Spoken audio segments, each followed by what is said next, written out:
No, I don't think it's appropriate for us in this strategy to start dictating how it takes ownership of all that. But I do feel like that's something that should be looked at, is the kind of not right sizing, but matching up the right things. But it sounds like that's happening anyways. If Concom is already kind of looking at that and opportunities there to.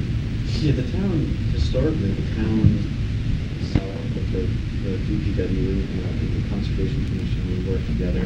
DPW, when Concom has something that feels the DPW can handle, or is like in their wheelhouse, or maybe able to help with, usually a request is made, like going up and giving down signs on the side of the road, mowing, like Wigan Farm, plowing conservation areas.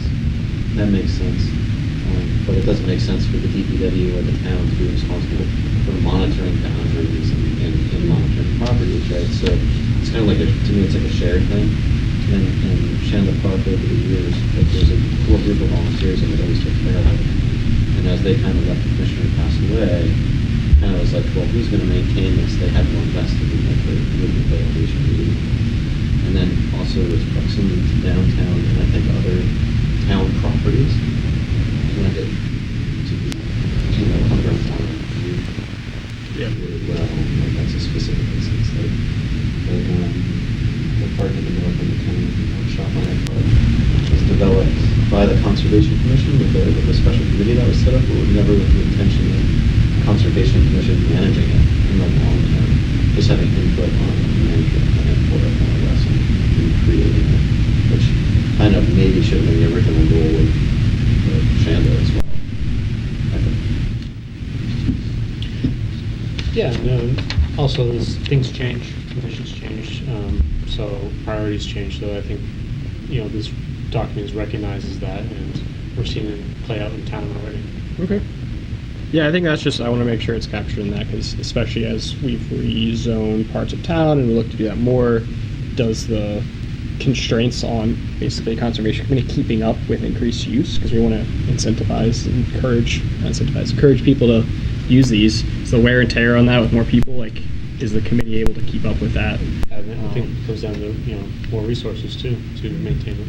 Yeah, and the commission has looked outward for helping them maintain it as well, by hiring folks to design and build trails with small pieces of it, free, forestry.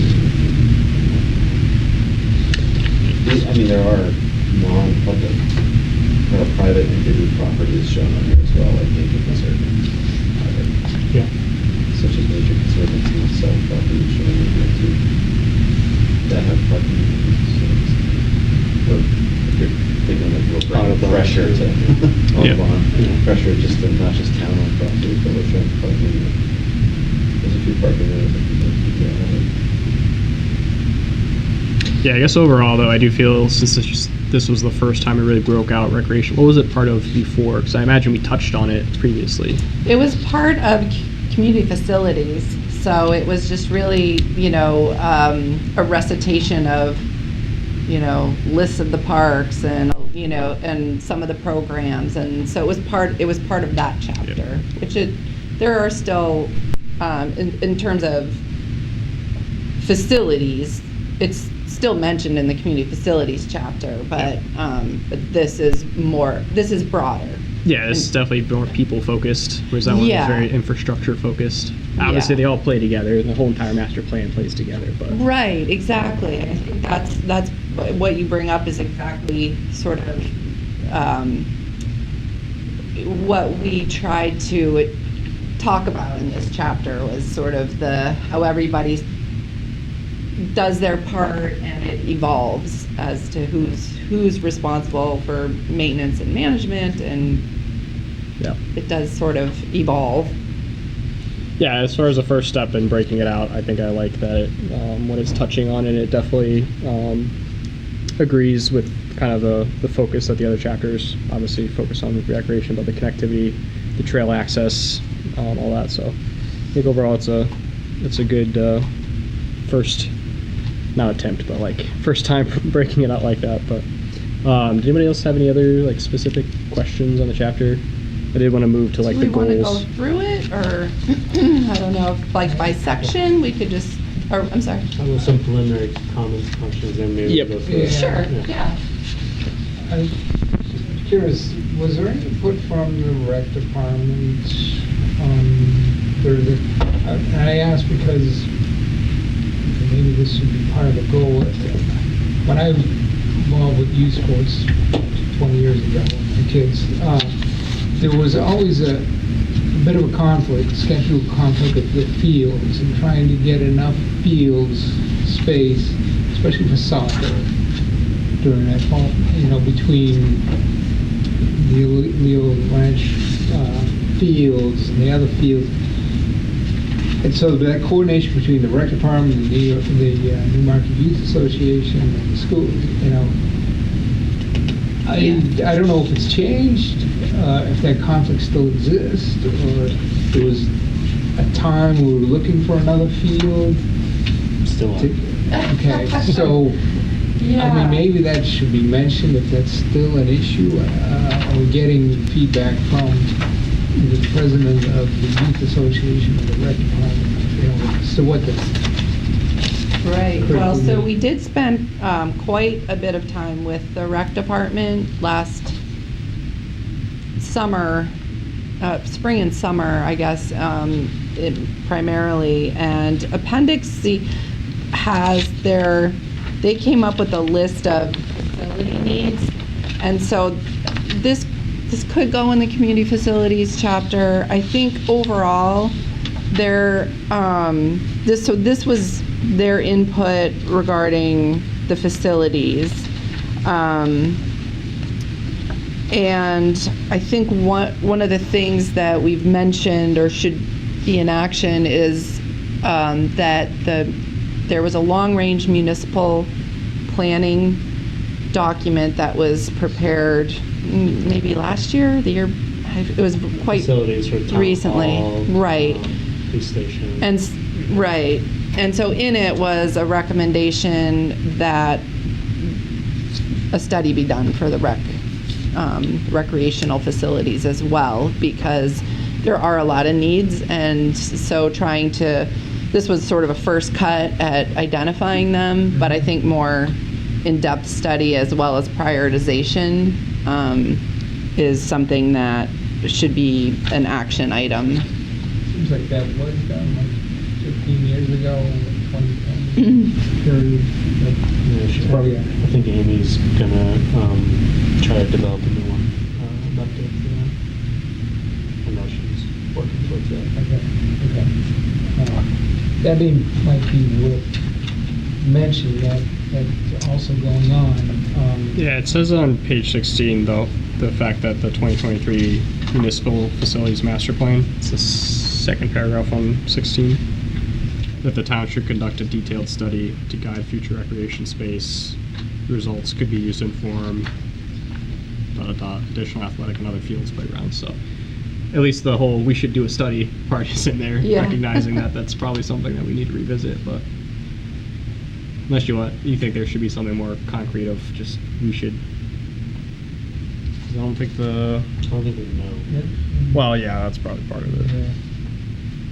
It definitely should be brought out as an action item. Yeah. And then we can also mention, I don't know if you want to mention anything more. I think doing that feasibility study, definitely an action item Yeah. worth putting in. That would definitely help guide the town on prioritization and need. Yeah, I think step one is we want to see that kind of thing. Like that's the master plan, right, to go that direction. And the Right. town makes it Yeah. actionable by getting some data and. That would look at other things beyond just fields too. Like Right, trails. demographics. Yeah, we have talked with Amy about that. I think it would probably be more towards her department goals than the other, trails. So that's something to speak to when developing. But again, we would have to talk to her department to see. But it could be a separate one too, one for the nature base as well. Yeah, if the school builds that newer athletic area, that might Right. relieve some pressure off of the Mhm. fields we have, so that could change the Yep. calculation there.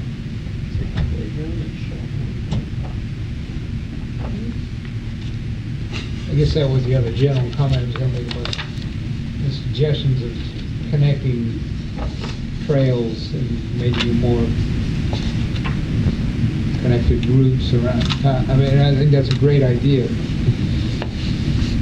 I'm gonna bring up the same thing over. Just from my experience living on Nash Swamp Road, in the use of the rail trail, a lot of people use it as a loop, and they'll go out the rail trail and come up like Old Lee Road or Ball Hill Road, back to Grant Road, and then back down Nash Swamp Road to get back to the rail trail road. So I think it's like an extremely, at least half of Nash Swamp Road anyway, would be a very good candidate for a bike trail. Kind of with the more distant courses of the bike trail.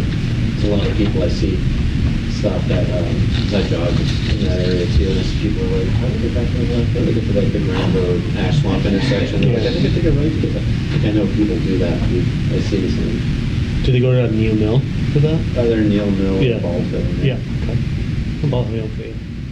They probably start at the depot and go out. Exactly. Yeah. Yeah. When they come across a couple roads and like, oh, which way, take a right, and they're coming around. It'd be a nice. Oh, Wayfinding would help with that too. So, have an update on that. It would, but like a bike, but Ash Swamp Road is like I used to bike, I worked next door, and I would bike down Ash Swamp and Grant Road, and I stopped. It's super dangerous. I basically stopped jogging on Ash Swamp Road for the most part, because it's pretty dangerous. So like, there's a lot of bike activity on that road. And I do know a lot of people use it as a route. The turtles. The turtles, yeah. So you think that we should, Add it to this map that shows potential bike route, okay. like lane routes. I know I'm sorry, what page are you on with that? 25. 25, okay. There's a, like, potential recreation site in Dallas. I feel like, was it the transportation chapter, we had kind of like not a heat map, but there was like a usage map with bike trails? Because I've kind of played, I mean, you're talking about a recreational purpose. I think transportation was looking at it more for just like a functional, where can people bike? But Yeah. to your point, that it's kind of the same thing. Yeah, and it's heavily used for recreational purposes. Yeah, I don't know if that would make, if that's something you guys have data on, because you have like a heat map for dog licenses, but is there like a, I don't know, maybe it's in the transportation area, but something that shows recreational activity, like density, is there areas that are higher use, but then don't actually have the connectivity there? So that would show you that there's something missing that we need to go rectify. And if not, maybe that's something that this town should look into as part of like the think recreational that- usage. I was looking to Yeah. the rail trail usage and people coming down Real Mill Road, I think, was looking into. Was it, you know that? What's his name? What's the fellow's name? He lives in town at local sports. I thought he was involved in that. They were doing- Maryland? Yeah, they were doing counts like, as like, how many people got on the, I don't remember who did it, was it UNH maybe? Like, they were talking about how many people get on the rail trail across the town, how many people like get off, you know, like Neil Mill Road, say, or Mhm. Lee Road, like across that. So Yeah. there is a study on that. You have the appendix B with the bicycle level of traffic stress, but there's really not anything there to me that's like useful. It's almost like just a key without the data, so I don't know if there's something else that I can put Well, in there. on page 11 is the maps that go along with that, Okay. or 10 and 11, I guess, or, so. Okay. Yeah. There was just a lot of. So we try to pull the boring tables out and put them in the Okay, appendix. that makes, I was caught up in the appendix because we were talking earlier. Yeah, Now I see what yeah, you're no, saying. Okay. so, we did try to put in the, recreation sites and then overlay the bike, Okay. BLTS. Yeah, no, I think which is- that's what I was thinking would be useful. Which I suppose if we went section by section, I might have seen that instead of making a comment.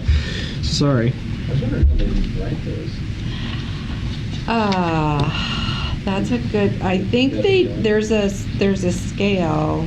There's this, yeah. And I forget how, I was not personally involved in the transportation study. It's in appendix B. Yeah. Yeah, no, I saw that. I just don't know, like, who went out, did someone like go out on the road and decide? This I is- think they went and did like width and whether there were shoulders and, So that would be like the LTS rating, so that'd be something a little bit more like right.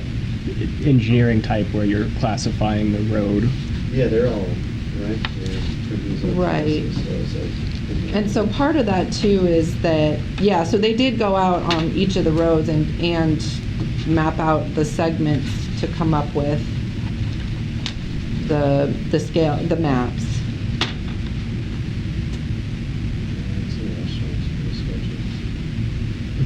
What's that? You go faster down Ashmont than 108. Well, are you willing to ride with minimal bicycle accommodations, or are you willing to ride under any condition? Because that you'd have to be on Ash Swamp willing to ride with minimal bicycle accommodations because of the classification. Or like it's a high stress. Also Not unwilling to go. on Ash Swamp Road. The high stress situation. Yeah, I mean, if you look at the map, pretty much every main road is at least yellow or red. You know, there's really, I think Packers Falls Road is probably the only one I see here that's like kind of a major road, and Bay Road, really the only two that seem green to me that I would consider like kind of major roads. Bay Road too. Yeah. Everything else, though, to your point, is basically like kind of like 108, where people are driving. There's not a lot of room. Yeah, right. Sketchy roads.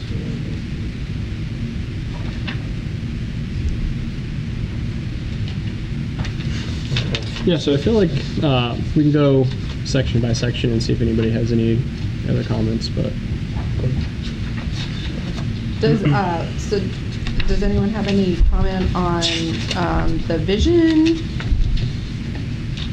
So one thought I had on that last goal. Oh, on this one, on vibrancy? Vibrancy. Yeah.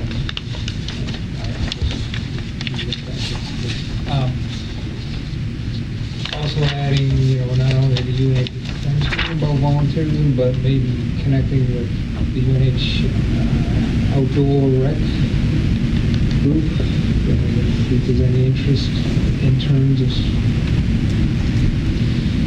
helping with any program. So the outdoor education program. Yeah, outdoor education.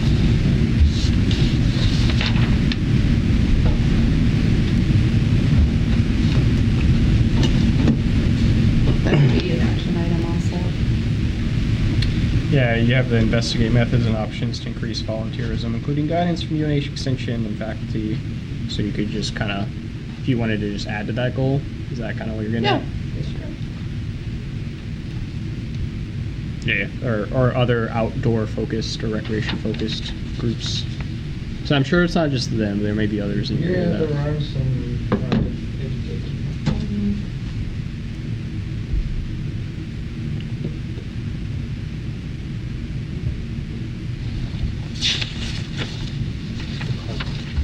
Anything else on vibrancy? I was going to get real quick the other and ask if the photograph on page 4 is publicly accessible document. Is Yeah. what? It is because they submitted it, all the photos that we submitted or grabbed were submitted through the mural project. Oh, okay, so. And so part of the mural, Yeah. Newmarket mural. Yeah, I was just wondering where this is. What's that? You're saying, is the property viewed in this picture? Is that actually public property? So are we Oh. highlighting private property or public property in the public document? I see the train bridge in the background, and I don't know of any property that's public that's all close to the train bridge. No, Trade that one out. that's Mooney Point. We can trade that one out. Yeah. Yeah, I think it's just highlighting. Are we highlighting images of places that the public can get to since I think it's a we're public just, goal? I think the intent putting these in is just highlighting the inactive recreation, unnecessary. You can go here and recreate. Yeah. I mean, I wouldn't know where that's at. Yeah. So kudos for I was like, recognizing that's oh, Moody looks Point and like there's a nice train snow bridge. scene. So I see the point there.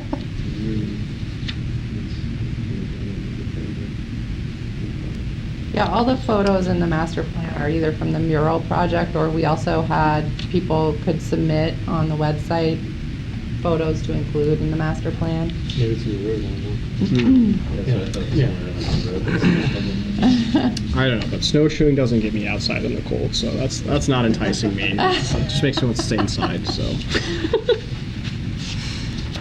Um, yeah, anything else on vibrancy? had one specific on page 4.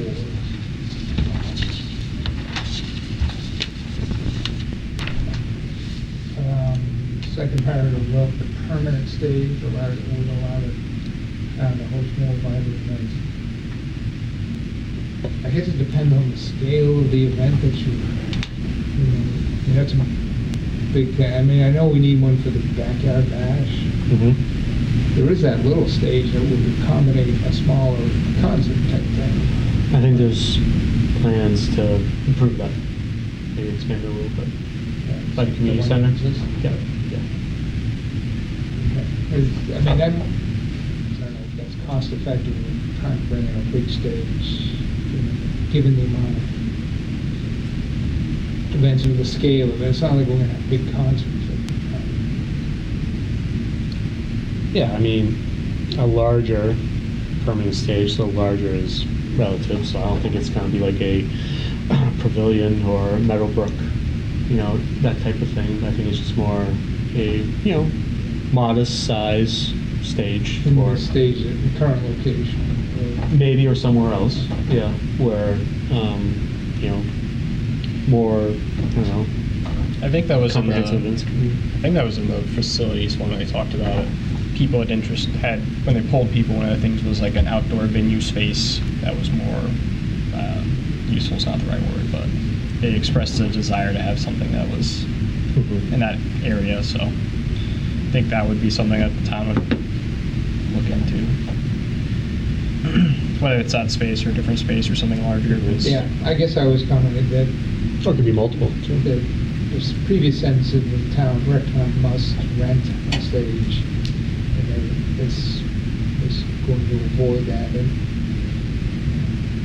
Yeah, it says reasonable size, so maybe larger and reasonable together is something for that scale. Yeah, the backyard bash, they just bring in a flatbed and they just put the band on the flatbed. So a one-time thing. Yeah, one-time thing. Yeah. Yeah, I just read that as like they would have to, if they want to have those bigger events, which it sounds like the town and the people want to have School more. graduation as well, you know, so having a, you know, more accommodation for that, Yeah. those types of events, plays, so. Because I feel like the sense I got out of that other chapter was that they don't really have an outdoor venue space. Like, really, I mean, we make use of what we have, but it doesn't feel like we have it dedicated, like, where we can really do things. Which would make it easier to book and organize stuff, because those people are going to see something that's more dedicated, so it might bring more opportunities for the town to have outdoor recreational stuff, events, concerts, whatever it is. Yeah. I guess it's part of the feasibility study. Right. I don't imagine it's gonna be like a Tanglewood or something like that. Yeah. So, but, I mean, it's cool, but I don't see that happening. Yeah. Get that, let that go out. Yeah. Press. Bill Cherry said, Tanglewood's coming to town. Anything else in vibrancy? Maybe that's a good use of scene for. Yeah.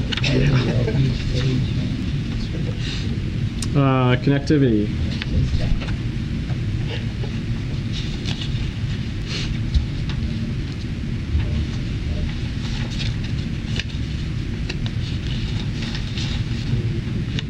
Is there anything about looking at connectivity between towns for recreation?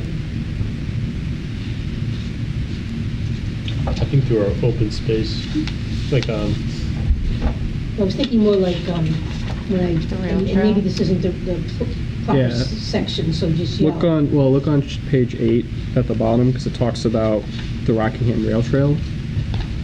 I was thinking more of programs as connectivity. So, for example, Like getting together and. Yeah, so, you know, you could pool, like, if, I don't know, 10 people in Newfields want something and we have 30, well, they can come here, kind of like we do at the library for shared resources. Would that be part of the chapter about redefining shared programs or /dollars? Yeah, I mean, I think social, I mean, there is a smaller discussion about social connectivity, starting on page 11. And it talks about internal within the town connectivity. But we could also add something about, you I know, guess what's- reaching out But to you'd have to- neighboring towns. Yeah, and I mean, that's something, and I don't know who would actually spearhead that initiative either. Is that the recreation department? I don't know. I was just thinking of, you know, with dollars being tight Yeah. for everybody, that might be something. And again, it's just using the idea of like the library. Yeah, I think initially it's like, what is for our town residents that we're responsible for, like what are we doing to meet their needs? But I think the point about shared resources, because Newfields may, you know, like your point of 10 versus 30, maybe, Yeah, and maybe just 30 is not thinking out enough. loud. Maybe there's a way to let the kids do the thing they want to do by Right. reaching out. So Yeah. I think from that perspective, if there's opportunities that we wouldn't be able to take advantage of unless we could pool the other towns, it's worth it. But There is some of that, like the youth football team, I know you played with that. Youth football organization in Newmarket and everything. And then in the older age groups, if we don't have the sport there, they play with other town sports. Some of that is happening. Maybe it could be broadened or where it works. yeah, I just don't want it to, however it's added, I don't want it to see as like we're trying to, I don't want it to come across as like we're either outsourcing or we're prioritizing other towns. I think the angle of that, Yeah. you know, we're also a small town, relatively speaking, you know, and so if there's a way to let our kids be able to do something that they wouldn't otherwise get to do if we don't partner, I think that's the kind of I message mean, we should send. Extend Some resources. towns might want to have a team and they only have 7 kids and you need 10. Yeah. Well then, you know, anybody else want to join? Great. But again, I'm just trying to think of the idea, and I keep saying the library, but that's a very successful program. If we don't have the book, we can go to Dover, they get the book, we get to borrow the book, we give the book back. Yeah, do you know if is there recreational, we'll call it resource sharing that already occurs? Is it very town? I think it's town specific. Sounds good. Yeah. I have to, well, I'm not saying it shouldn't be, it could be an opportunity. Yeah. Yeah. Yeah, just an yeah. idea, that's all. I mean, that's kind of where I was thinking of like youth programs, but if there's other opportunities, There's yeah. adult programs that you can go to. Yeah. I mean, I play ultimate swim and I play like basketball and swim. Or Is that like managed or promoted by the town though? The basketball is managed by the Exeter Recreation.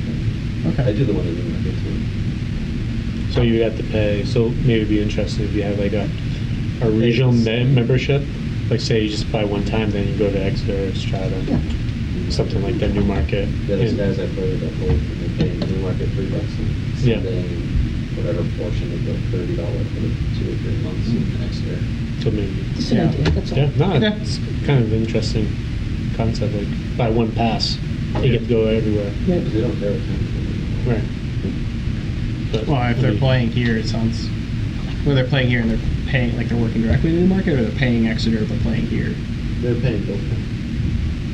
When you come to Newmarket, you pay $3 if you come. Yeah. If you in Exeter, you sign up and you pay $30 and you get to play, or 60 depending on the night. Either for every once a week for 3 months. Yeah, I mean, especially if there's, maybe this might be part of it, if there's underutilized spaces that we could, like, if it's not getting used now, I'd love for it to be used, and if it's somebody from out of town, as long as it's not supplanting people here having access, right? 'Cause Right, yeah. the town residents It would come doesn't- first. It shouldn't replace the Yeah. town residents, exactly. But there'd be more revenue if the town has an underfunded resource. It's probably not the case. I feel like we're not at risk of having things that are just underutilized. It seems like we need more of stuff. But, sure. Can you rent Beach Street extension if you're not in Newmarket? Don't know. I bet the rec department doesn't care where you live to rent it either. Yeah. Yeah, I don't think that matters. They might have a different pricing though. If you're a Newmarket resident, I think because there is some stuff if you show proof of residency, it's a different price. So I was looking at the connectivity goals, to your point, James. So instead of the the, I crossed out area and just put region. So maybe, so promote the development of links between recreational and conservation sites and natural, historical, cultural assets of the region. Or maybe, you know, local and regional, reword that.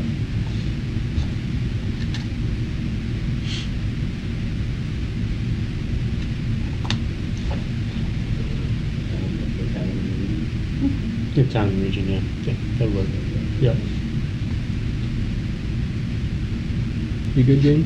Yep, that's fine. I mean, there's a few things on the comments that we have on the maps where like dots overlap each other and you can still find the notes. And there's a boat launch on Piscasset that's not shown. On the maps on 10 and 11. Well, the one on 9 is recreation sites available. Well, maybe it's not on the sidewalk. You know what? There isn't a sidewalk to Piscasset, even though it's a tiny little side street. Sorry. On Piscasset. I think it's because it's in the neighborhood. Is it And there's not really- right here? Around it? He's on. I think that's Shopmire. He's on page 9. Oh. The Shopmire boat launch is shown. No, I think that's New Village. It's, so Shopmire's is covered by a green dot. Yeah, exactly. Yeah. And then there's not one over in where Piscasset is. Yeah, it's you have the boat access on I saw that, 8, Jeff. but not the boat access To the on left of 9. that green dot? I thought that's the boat launch. right? Yeah, so then go to 9, Yeah. and it's not there. Uh, And he's wondering. Because there's no sidewalk on that street. Yeah, Gotcha. I think Yeah, that's okay. why. Yeah. So I corrected myself. Oh, So okay. there's no- Understood. there's no launch space. Which is the point, right? You have this one that's a 10-minute walk away, but there's no sidewalk to get there. It's It's one like a- one thing it seems accessible, the other it's I know. harder. It's like a 5 mile an hour speed. And there's a parking lot on number 3, like on page 7.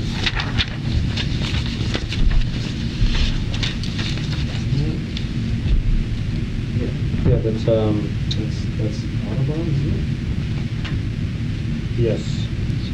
You're like on the western axis, or Number 3, north central. Yeah. it? I think there's a parking lot, there's a pork shop. There is.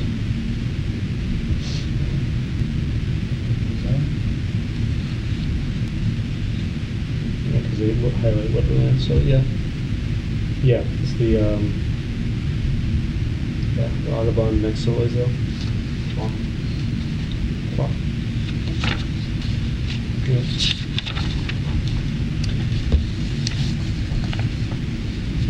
Anything else on connectivity?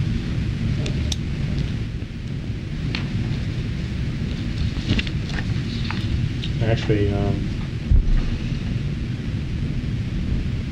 Heron Point is technically a parking lot there, but we can't access it anymore. I put next to it, but I didn't know if I should bring it up because I Yeah. don't know if they're working on it. It's still, we're thinking about bike racks. That was at the last meeting. So, Do you want to take that one off, or? maybe it's like a yellow.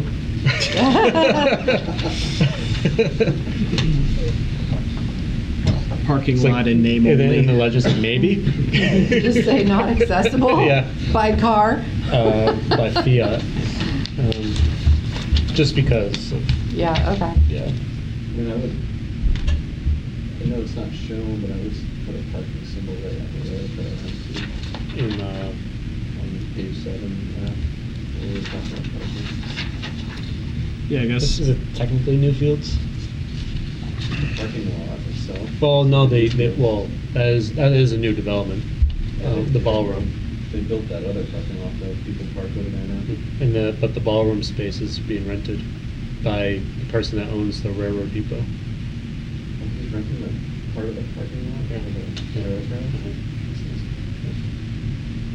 So, And Yeah. I mean, and there is a parking lot. There's no sign of this. yeah, well, you have to go over his land. No, there was no, remember when you came for the barn, site plan? yeah. Yeah. Like, there's actually an access through there. Right, yeah. And they actually built a parking lot On the side right there. on the other side of the rail trail. Like Okay. right across the end of the rail trail. Newfield side? The Newfield side, Yeah. yeah.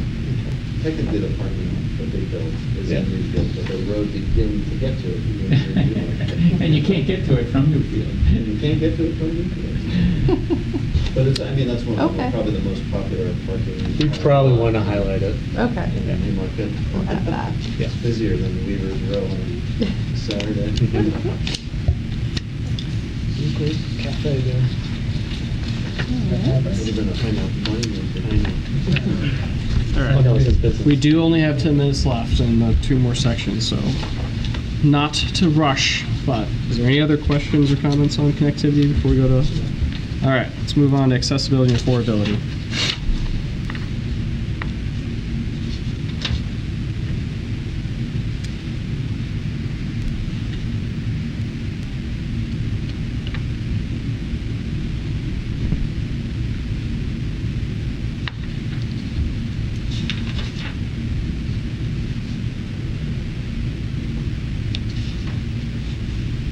Any initial comments people have?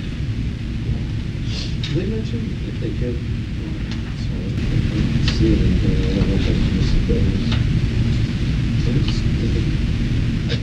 Should be like a, I thought there was a scholarship program for kids that could, like lower income kids that couldn't afford going to camps. Is there? I didn't see that in actually specific. Yeah, I saw I see that. continue to I provide circled it. affordable I recreational circled events. it. But I don't see that. Okay. So in addition to affordable events, grants or other, I feel like there's a term they use for that type of stuff. I think it's called grants. Just grants, okay. Yeah, so maybe adding those. Specifically for the council housing, right next to it. I think that's a And there's a lot of, Camp one-on-one. yeah, and a lot of real estate stuff like that. I mean, if you had a grant, it would make it affordable, but I feel like those are 2 Yeah. different kind of philosophies, affordable They do versus both, grants. yeah. Yeah. It'd be nice to see a program in town. I think it should be a goal of town to be able to provide, an opportunity that we should go to parents and folks. To camp.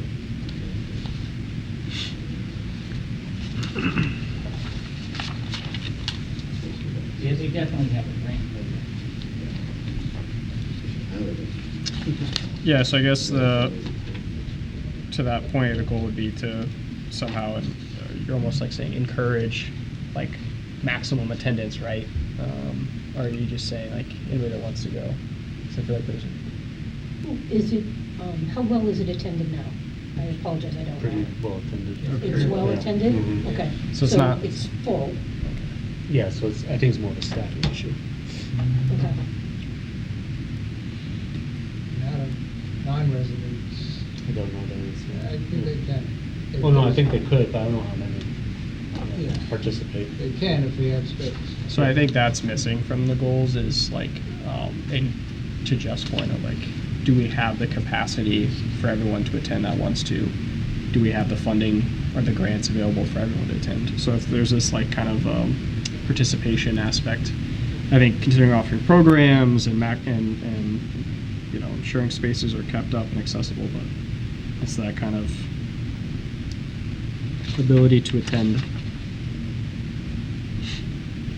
Yeah, I think they limit the number of kids. I think there's more people want to do it. Yeah, and I feel like our goal should be if a kid wants to do it, they should be able to do it. Yeah. Yeah, it seems like we can maybe rework goals 3 and 4 to kind of address those. Yep, I think that would work. As a goal, Yeah, affordable and accessible to all those that wish to participate. Something like that. Yeah, the printed. I don't know what happened there. Yeah. There was, I wonder if there was maybe a picture that got taken out in the mid. I don't know what happened. The spacing got weird there. Anything else? Resiliency.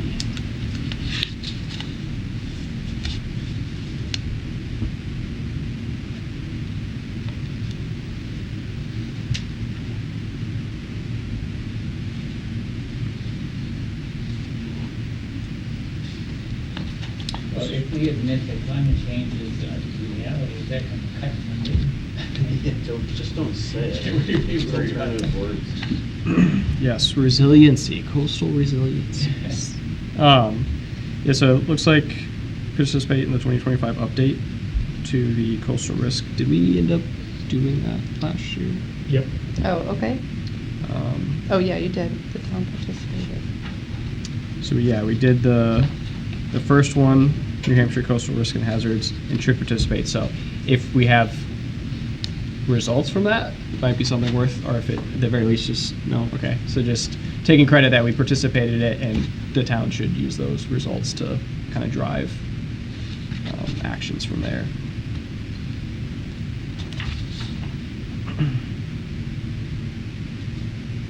Because I don't know, then if did the original one highlight any of our major recreational areas? Is that at risk? I have to double check. I don't know off the top of my head.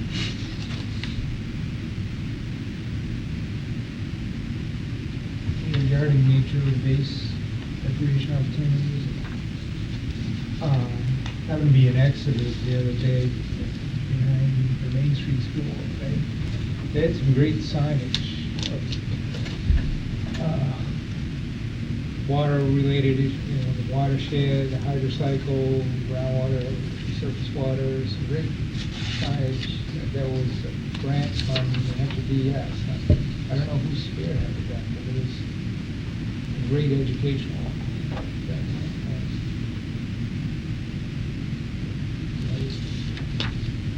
Be useful in certain areas, down the park or shop mine. Behind high school. Should take a picture of it.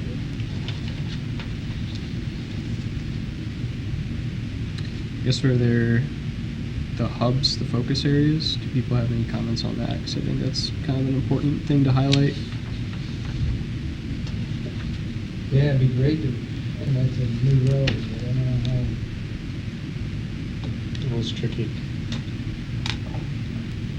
I think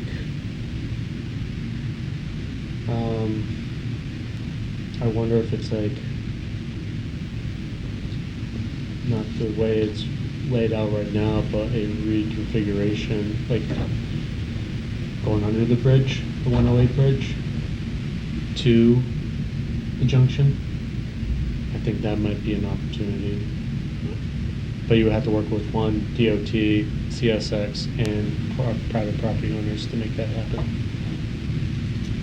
Yeah. But that would be the ideal path, probably. Because if you go down the new road to Newfields, that intersection is just, it can be tricky. It's not conducive, it's not inviting, we'll put it that way.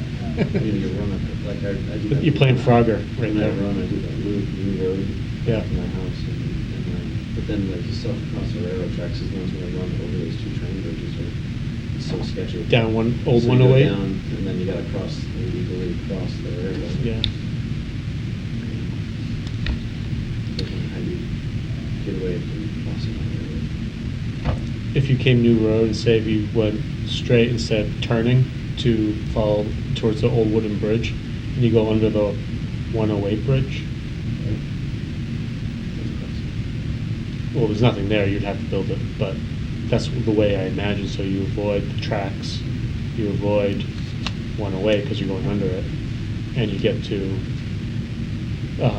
basically the parking lot, probably. You're talking like in the gap between the rails, the one that goes off to Portsmouth Yeah. along the main line. There's like has a split right there. Yeah, Kind of so like you have the threading junction, and threading then, in there. exactly. I think you can cross it, maybe. Something across the railroad tracks. I guess you do, yeah. The main line eventually, yeah. Yeah, I guess, suppose you do. You're So I right. thought when you said under 108, I thought you were talking about suspending it off a bridge. Like, under 108, but still over the tracks. Yeah, no, And I feel like you still would have to cross it. what it crosses now is used less than the main line. The main line has, trains going every hour past But I it. feel that Whereas that now should be possible. I mean, with Elm Street, we go over with Elm Street. That's right next to our neighborhood, Yeah, there's tons of visibility up and down the tracks. It's Right. even better And than they're the slow, ones- they're probably slowing down there sometimes. At the junction? Amtrak goes extremely fast. At the junction it does? Like, Yeah. Very, very quick. because that's basically a siding. It's Yeah. a dead end. So Yeah, there's true. really no traffic there that they're waiting on or interacting with. I have to imagine it's possible. Would you like a goal? I want a big goal, Yeah. because I don't see any other, what's the other way? There's What's the all alternative? bridges over, like going down in Massachusetts, there's MBTA parking lots on both sides of the railroad track. Right, So yeah. they just, my dad used to design the footbridges over Right. the track, so I mean. So maybe he's it's got a- someone to build a footbridge. Yeah, that would, you put this over, then you go to, Yeah. Over 108? no, you go to the little spur and on the other side of the tracks that comes out on, In Newfields? yeah. You take old 108 and at the end of Can't do that, 108. Well, we're not going to solve that. Yeah, no, in it's the a next regional cooperation. 2 minutes There we go. have for the workshop. So, But I think we all agree that it should be a goal. We built two very nice ones in Cleveland. Okay. If you want to see Field trip. Rail trail bridges over Yeah. Busy Road. yeah, so you have the Rockingham Recreational Rail Trail Connections Rural Hub, connections to the rail trail from those roads, active connections to downtown. So I guess The only other one I'd do is on Bay Road to Levelland Creek. I don't know if that should be highlighted. is there anything in the Or Great Bay that yeah, the was, Sweet Trail. because I feel like I would imagine that you would consider somewhere on the Great Bay there a hub. I feel like people go out there. You know what the criteria was when they came up with these hubs? Was that something that the town did or planning? Yeah, it was I think it was based on feedback from participants, Okay. like general aggregation of feedback. Okay. Just wondering if those jive with like the other points that. Because you have the open space and trails. I think you talked about it on Bay Road. That's highlighted in the recreational sites, 10-minute walk on like page 8. Mhm. But then we don't have like a hub out there.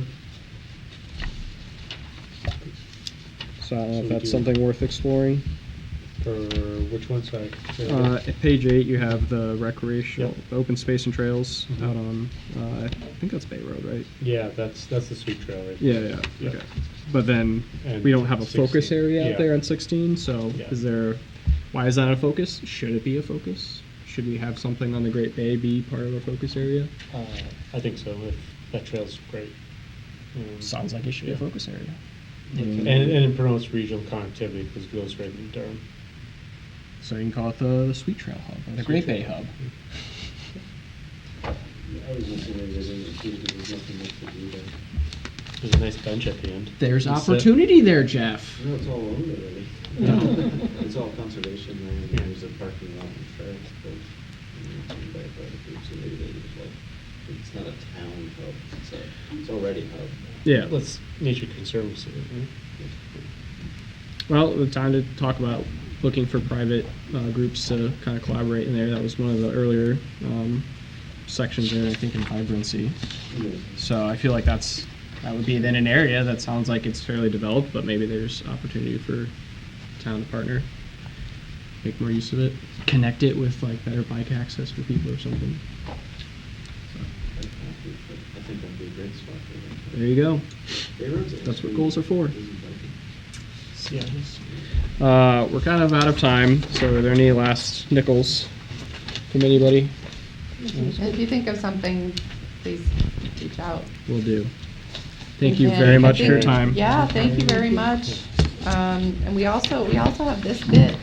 So Yeah. if there are specific action items that Yep. you want to add, I think that'd be great if you want to let us know, and we can add those in and wrap it all in there. Sounds good. Yep, Yeah, if anybody has any some- comments for Van der Bart. Great. Yeah, Okay. just direct message me with comments. When you have them. Great. Yeah. Thank you, Carrie. Thank you so much. Yeah. Yeah. I'll see you next month. Thank Yeah, you. see you. And last item, adjourn. Yeah. It's a workshop, so we're just gonna. Yeah. Well, maybe we can take a 5-minute break. Yep. Yeah. Okay. All right. Sounds good. Adjourn. 5-minute break. 5-minute break. Thank you.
Tuesday, March 17th. First item is the Pledge of Allegiance. Pledge allegiance To the flag of the United States of America and to the republic for which it stands, one nation, under God, indivisible, with liberty and justice for all. All right, next item. Any public comments not related to items on the agenda? Seeing no members of the public, I will close public comments. Item number 3, review and approval of the minutes. Before we move forward, I think we still have to appoint Bill. Yes. No, actually, you're a full member because you took it last time. Yes. Yeah, So he's good. Oh, I see. Took, Someone that stepped down. yeah, the gentleman who stepped down. That's right. Yep. You formally nominated and appointed. Yeah. That's We're good. Getting All all right. confused. All right. Me too. So yes, everyone full voting member. All right. Anyways, draft meeting minutes. Any initial comments? Give people a few minutes to double check. One minor comment.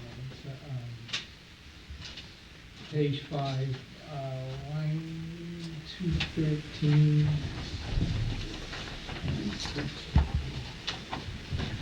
Okay. I think it was 28 parking spaces for the 20 units, not 26. And it was 4. The difference of 4. Can you double check? You think it's 28? Double Pretty check sure it. it's Okay. 28.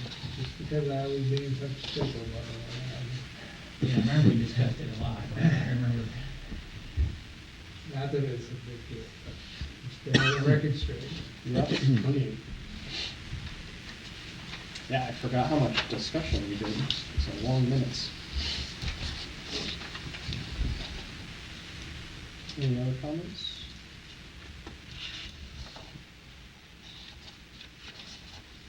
Make a motion to approve. Is there a second? Second, Any discussion? All those in favor? aye. Aye. As amended, yes. Motion accepted As potentially amended. Potentially. After checking the digits. Amended only after double checking the minutes. And really recording. All right, so regular business, we have none. Some new old business. So Bart, you have a discussion continuing on the long range planning committee. Oh, yes, so in front of you is a draft composed, I guess, or wrote, that establishes a long-range planning subcommittee. I know there's a question, do you do a subcommittee for the planning board, or do we request town council to create a new committee and, approach it that route? So I guess that's the first question. We don't have to answer this now, or maybe it's at the end of this discussion. Which way do you want to go as a board? Do you want it to be, it's kind of written in a way where this committee would be a subordinate to the planning board, so that it can be adjusted if it's the town council or not. But the way I envision this is a planning board entity, just because of its purpose. It's planning related. So, anyways, so we got purpose, duties, the makeup of the board or the subcommittee, and then some procedural steps or processes. And so first, I don't want to jump around, but I guess we'll just go one section at a time. I can read it so people at home can follow along, and then we can stop at each section and have discussion if you want. If that's a good way to approach it. Sounds good. Cool. All right. So the purpose, and it reads, purpose 1, a long-range planning subcommittee is hereby created and will serve as a subcommittee to the planning board. Its charge will be to assist the planning board by overseeing the implementation of the town's 10-year master plan and to advance a long-term, 20-plus years community development vision for the town. This long-term vision will be furthered by discussing, studying, receiving testimony from experts and residents, and providing recommendations that seek to enhance the economic, environmental, habitation, transportation, public health, social culture, and the recreational conditions of the town. There's one thing, after writing this, I thought would be important is energy, which I think would be important to think about as we move forward in time. What is there a role for the town? To think about its energy generation and consumption. Well, so that is already part of the energy and environment committee. Right. And so are you? Not taking away Yeah. that, it's just something that the committee should consider or be part of the long-term visioning. I think Isn't- broadly isn't- speaking. Sorry, go ahead. Isn't there a chapter in the master plan that speaks to Yeah, energy? yes. Yep. So it should be, because Yeah. the goal of the subcommittee is to look at the implementation of the master plan. So they would have to include And I guess energy. In my mind, then, as I'm kind of gaming this out, it would be more than likely you talk about experts. Others, it would also be other committees potentially coming to partner Yes. because that is a thing we're trying to do more with the committees is have joint sessions from time to time. Yeah, and you'll see that in B, in Okay. duties. Yep. So that makes sense. Yeah. So you're just saying adding energy to that Yeah. last sentence in the list of things to look at. Right. Economic, environmental, energy. Okay. That makes sense. So Bert, quick question. Mhm.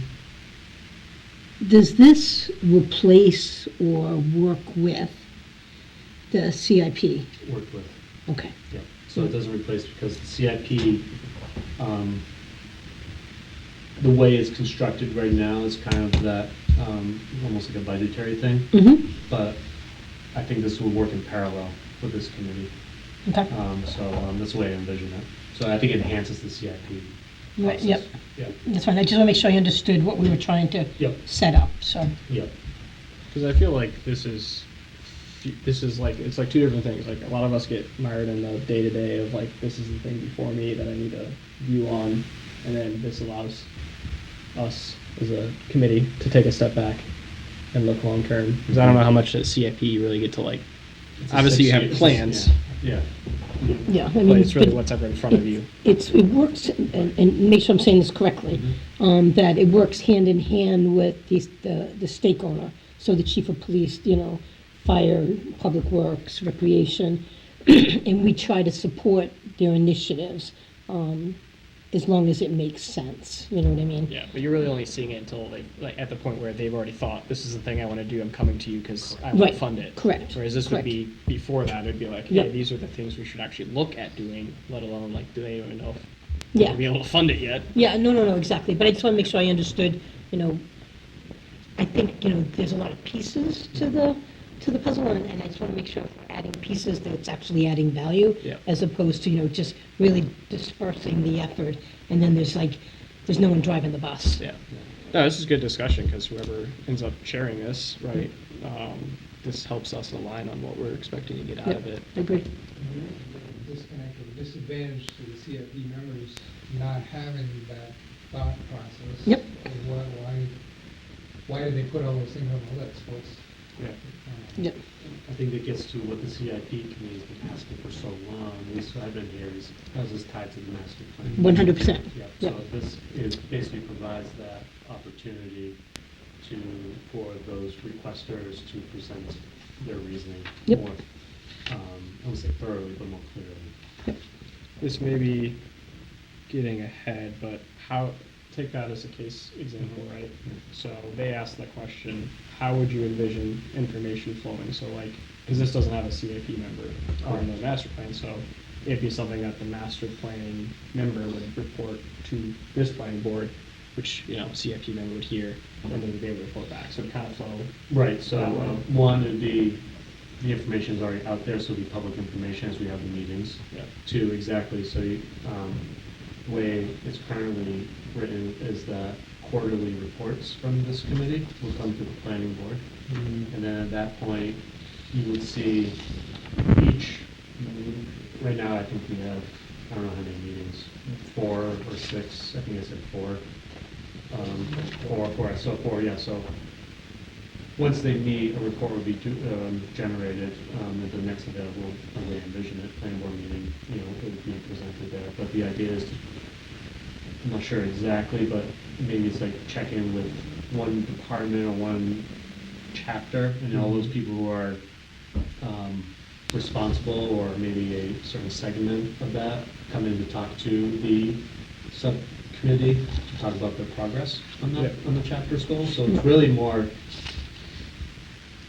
a reporting mechanism to the subcommittee saying, this is how we're achieving our goals right now, this is what we're seeing, we might need to make adjustments. So it's that discussion on how we're enacting the 10-year plan. And at that point, that information will be funneled up to the planning board, in which a planning board member will be part of the CIP. And then that planning board member will have a lot more, and also a school board member too on this too. So more information at the CIP process, will have a better understanding how these requests got to this point. And then that planning board member will have a lot more, or school board members, they would have more value in evaluating and asking more questions. And so Yeah.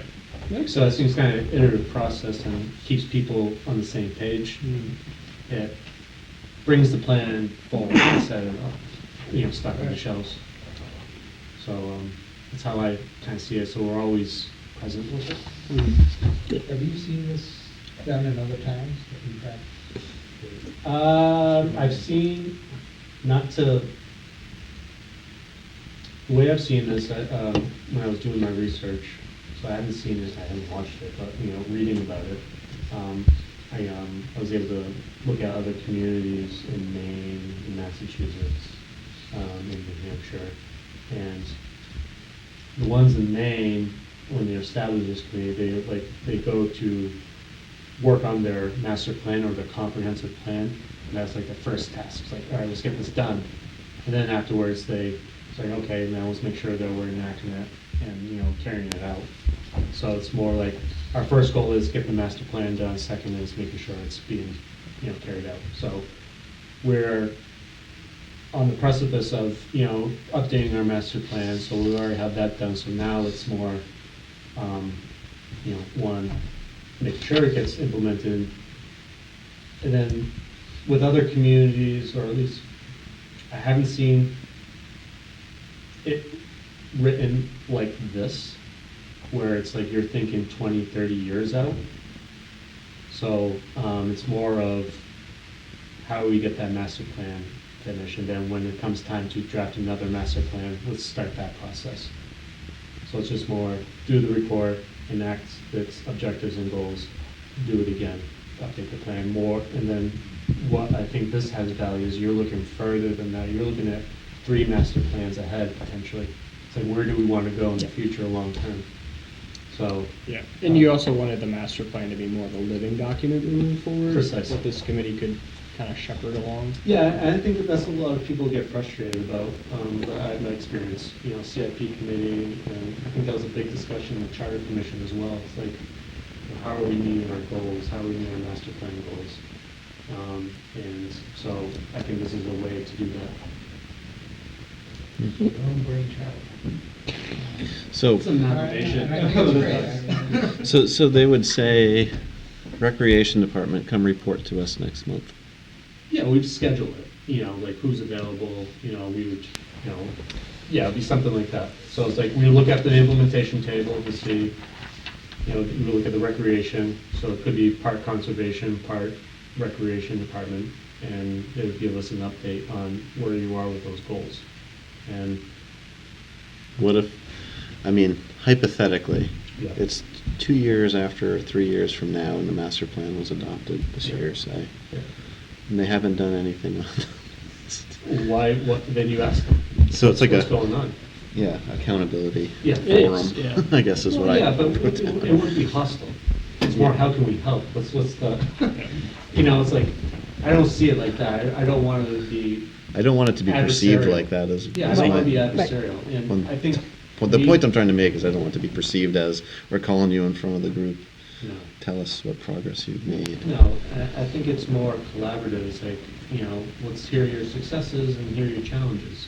And it's also, in a way, it is reporting to the community how we meet our goals. So in a way, it is an accountability mechanism or form, but I don't think it has to be in a way where it's, hostile. I hope not.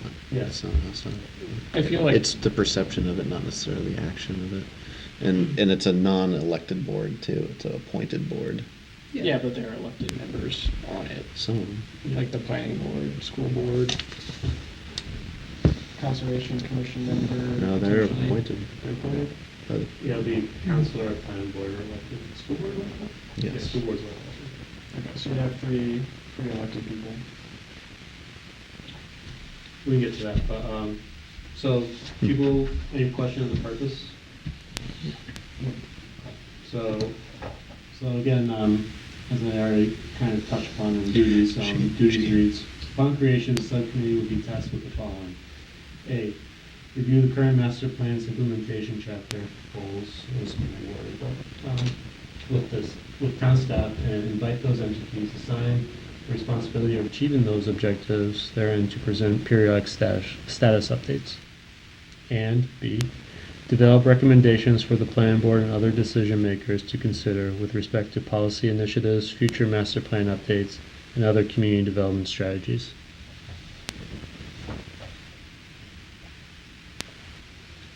And then number 2 says, the subcommittee, together with town staff, will be responsible for documenting and developing a quarterly report that will be delivered to the planning board for their review. The report's purpose intends to inform the planning board on the master plan's implementation status and provide insight into the subcommittee's discussions relative to future community development subjects. So I think the key word there is recommendations, right? So it's, Jeff was concerned about it being kind of adversarial, but at the end of the day, we can't tell them, you need to do this, right? That's not our authority. But we can bring that to the planning board, who does have some authority to act on that recommendation, just like the TRC, right? It's non-binding, but it carries weight to it, so. yeah, I mean, I don't know that the planning board it even has authority to implement, to force Yeah, we implementation. can't, but, yeah, exactly. But- It's like, But it's, yeah, I don't know. So if you had, say, a random department that you asked to come report on it, I would think that you would want a follow-up meeting with the same group, or not even, would you just kind of go through it, talk about it, see where they're at, make some recommendations, 3 months later, bring a different group in front of you, kind of do the same thing, 3 months later, do a different group, 'cause if it's 4 per year. yeah. And then you wouldn't really revisit the same group again for potentially a year or two. Right, so you would, Which makes sense if you're giving time to follow up, but if you have, I'm sure we could have correspondences with follow-up recommendations with stuff Yeah. that comes up in the meeting. I feel like. So I worry about not enough connectivity between meetings leading to. Yeah, I think it's ability to important be that you don't productive. get mired in the minutia, right? Ultimately, like, the town side of it, like, they have their own structure to manage what they're working on day to day. It's us to say, are you prioritizing the right things? Are you meeting the goals that we set for, right, in town? Are you straying off that path? Maybe something came up and the goals no longer make sense, right? Those studies come back. What do those studies say? Are we gonna find out in 10 years what the study says, or is this committee able to actually look at that and help them digest, make sense of how that fits into the goals? Yeah. That's the advantage, not like you're putting a bench here, the bench should go there. No, but I just mean the collaborative Right. perspective of the board to not seem not adversarial. It's like a collaborative type thing, and it's hard to collaborate on a master plan in 45 minutes, say. so I think it's more- maybe incumbent upon me to do that follow-up. So for instance, meeting happens, reports generated on that meeting, I present it, and then at the next meetings, planning board meeting, or the following one, I do a follow-up, say, hey, this is what here's an update on that report, and then kind of report there. So in my planning updates, I can do that. Mhm. And, to facilitate that conversation, I just, put something in the packet, and, if people have any questions about this update, and then I can just do a brief overview of that. So maybe that's how we bring it back into the fold, Mhm. and then kind of just keep on doing that iterative process. Because the planning board rep itself would probably say, this is what we talked about at the meeting, and then you would follow up maybe in 2 months or 3 months and say, hey, I heard back from the planning department or the rec department or the building department. water and sewer or something. Yeah. Mhm. I mean, there's also the outside pressures, right? I mean, we'll have this charter, right? This is our roadmap to go forward. But, you know, the economy's going to change, something's going to change, and we're not going to be able to get there. But at least we can explain why we didn't get there, right? Or we can explain why we exceeded, Yeah. you know, the timeline to get there. I mean, that's one of the things that I've always felt about the CIP is, you know, we listen to what everybody says and we say, okay, here's your dollar.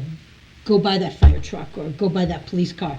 And then the administration comes down and says, no, we're only going to give them 30% of that. Yeah. So, I mean, I just want to set like realistic expectations. I mean, we're not going to, you know, come down and say, you know, the claw Yeah. has spoken, you have to do Yeah. this. No. You know? And that's not the intent. Yeah, I just want to make sure that everybody Yeah. understands that, because there's some things we just can't control. Yeah.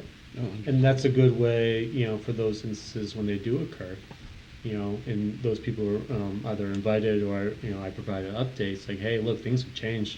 Right. Priorities have changed. You know, maybe we need to update the plan, master plan, or we need to do X, Y, and Z. So, you know, So I guess to that end, is it something about rephrasing maybe B1B Mhm. to something about collaborating with, right? It's changing that a little bit, developing recommendations for the planning board. I don't know, yeah. not quite sure how to rephrase that, but something to the effect of like Jeff saying, collaborate, emphasizing that might help in the language. Yeah, I mean, some way it's got to be helpful, like, because the master plan's rewritten every 10 years? No, it's gonna be a living Ideally. document. So, yeah, that's what I mean, so it's got to be a living, like, exactly, like, we want usefulness out of this, right? Like, either to help a group in town do something or whatever, but also to help inform the next master plan, but like, 8 years ago, like, say, 12 years from now or something like that, or 10 years, and we're rewriting a master plan again. 8 years ago, someone made a recommendation, or something came up at a meeting that was like, wow, we should get that in the next master plan. How are we going to look back 8 years, Well, 10 things have years from changed. Yeah, so 10 years from now, think this, in order to track that and maybe help that inform the next master plan? well, I think that's, yeah, so it's maybe you have your master plan, because you don't want to change it all the time, you know, so, but maybe you have a kind of a shadow living master plan, A working a appendix. working one, that's, you know, Addendum. as we get to that point in time, maybe you identify some trends, some key avenues that you know, like, pretty certain this is the direction that the town wants to go in, and then you can start working off of that. So I think it's, you know, creating that list as we move forward in time. Yeah, I think that's a good idea. Maybe one, if you had it in like a PDF or some sort of document, you could have an Excel sheet at the end of every chapter, like, all right, that recommendation goes with this chapter. Let's add it to that We list. kinda already put have data on this, it. right, the Yeah. goals. Just I as, feel yes, like- as long as we track it in there, maybe. Yeah, and add so a- yeah, that's the thing, that's the other thing I do intend is, as we achieve goals, you know, what's our strategy? Do we, you know, have this separate sheet and say, all right, this is the goal we want to have when it comes time to update, or do we add it? So, so maybe it's more the implementation matrix or chapter is more living than the actual chapters themselves. Yeah. Because you can still have a goal Yeah. that needs to be achieved, or we still want to achieve, but maybe in one aspect of town it was achieved, but we still want it elsewhere. So those action items get updated more frequently than, say, the rest of the chapters. Yeah, unless we're changing the whole vibrancy connected, Yeah. like those goals. So unless somehow we magically, everything was connected by paths, bike trails, like everything, right? Yeah. Connectivity is no longer an issue. Probably not gonna happen in 10 years, then maybe it's worth revising the chapter. But if it was me, it would be, you have actions here for goals. What are your actions you're working on right now? What's your priority? Does that priority make sense from our side of it, what we know? And has the data changed? And now they need to reprioritize. I'd rather, if I was, you know, in their shoes, like, I don't wanna wait 10 years to know my priorities are changing and trying to filter that through. Or it'd be nice just to have that active committee of, that active conversation. That's where the collaboration comes in. Right. We have these goals, they say that was an unrealistic one, we change it. Mhm. It But becomes the- that living document Right. where we're tracking it. Exactly, those action items change, but those overall goals Goal don't. stays the same. Yeah. Right. So if you just said, one of our goals was affordable living, Yep, okay? The action items to become affordable may change because of the environment, but Correct. the actual goal itself yep, stays the same. precisely. And then, is there a way of tracking successes of getting those goals, Yeah. right? I think that's Yeah, that's the whole. part of the whole idea. That's what that of it. sheet would be. Right, Yep. exactly. Good. And All right. the way we intended it to is like that online, so we're gonna have an online interface Mhm. with this, and then as the goals are achieved, we show them, Yeah. and then, add goals to. Yeah. I mean, the potentially. community has a right to see those achievements. Yeah, right? and I think so, and it Yeah, shows, yep. I think that's something that's missing, Yep, I agree. yeah. It'd be great to also be able to sort, priority, by priority, or those that are least costly, or those that can be done in. We have that built in. Yeah. Yeah, we're building that in. So by cost, let's see, time, grant funding opportunities. So I guess costs is part of one of the variables. And Jane, you're on the CIP, that's not appointed from here, right? It is. Well, we It kinda, is? it is, It it's, yeah. Okay. Yep. And they Yeah. just, there's all different people from the different committees, and we bring them in and we listen to what their aspirations are, and then try to support them if we can, if we think it's legit. I think it's so automatic, I don't remember them asking you.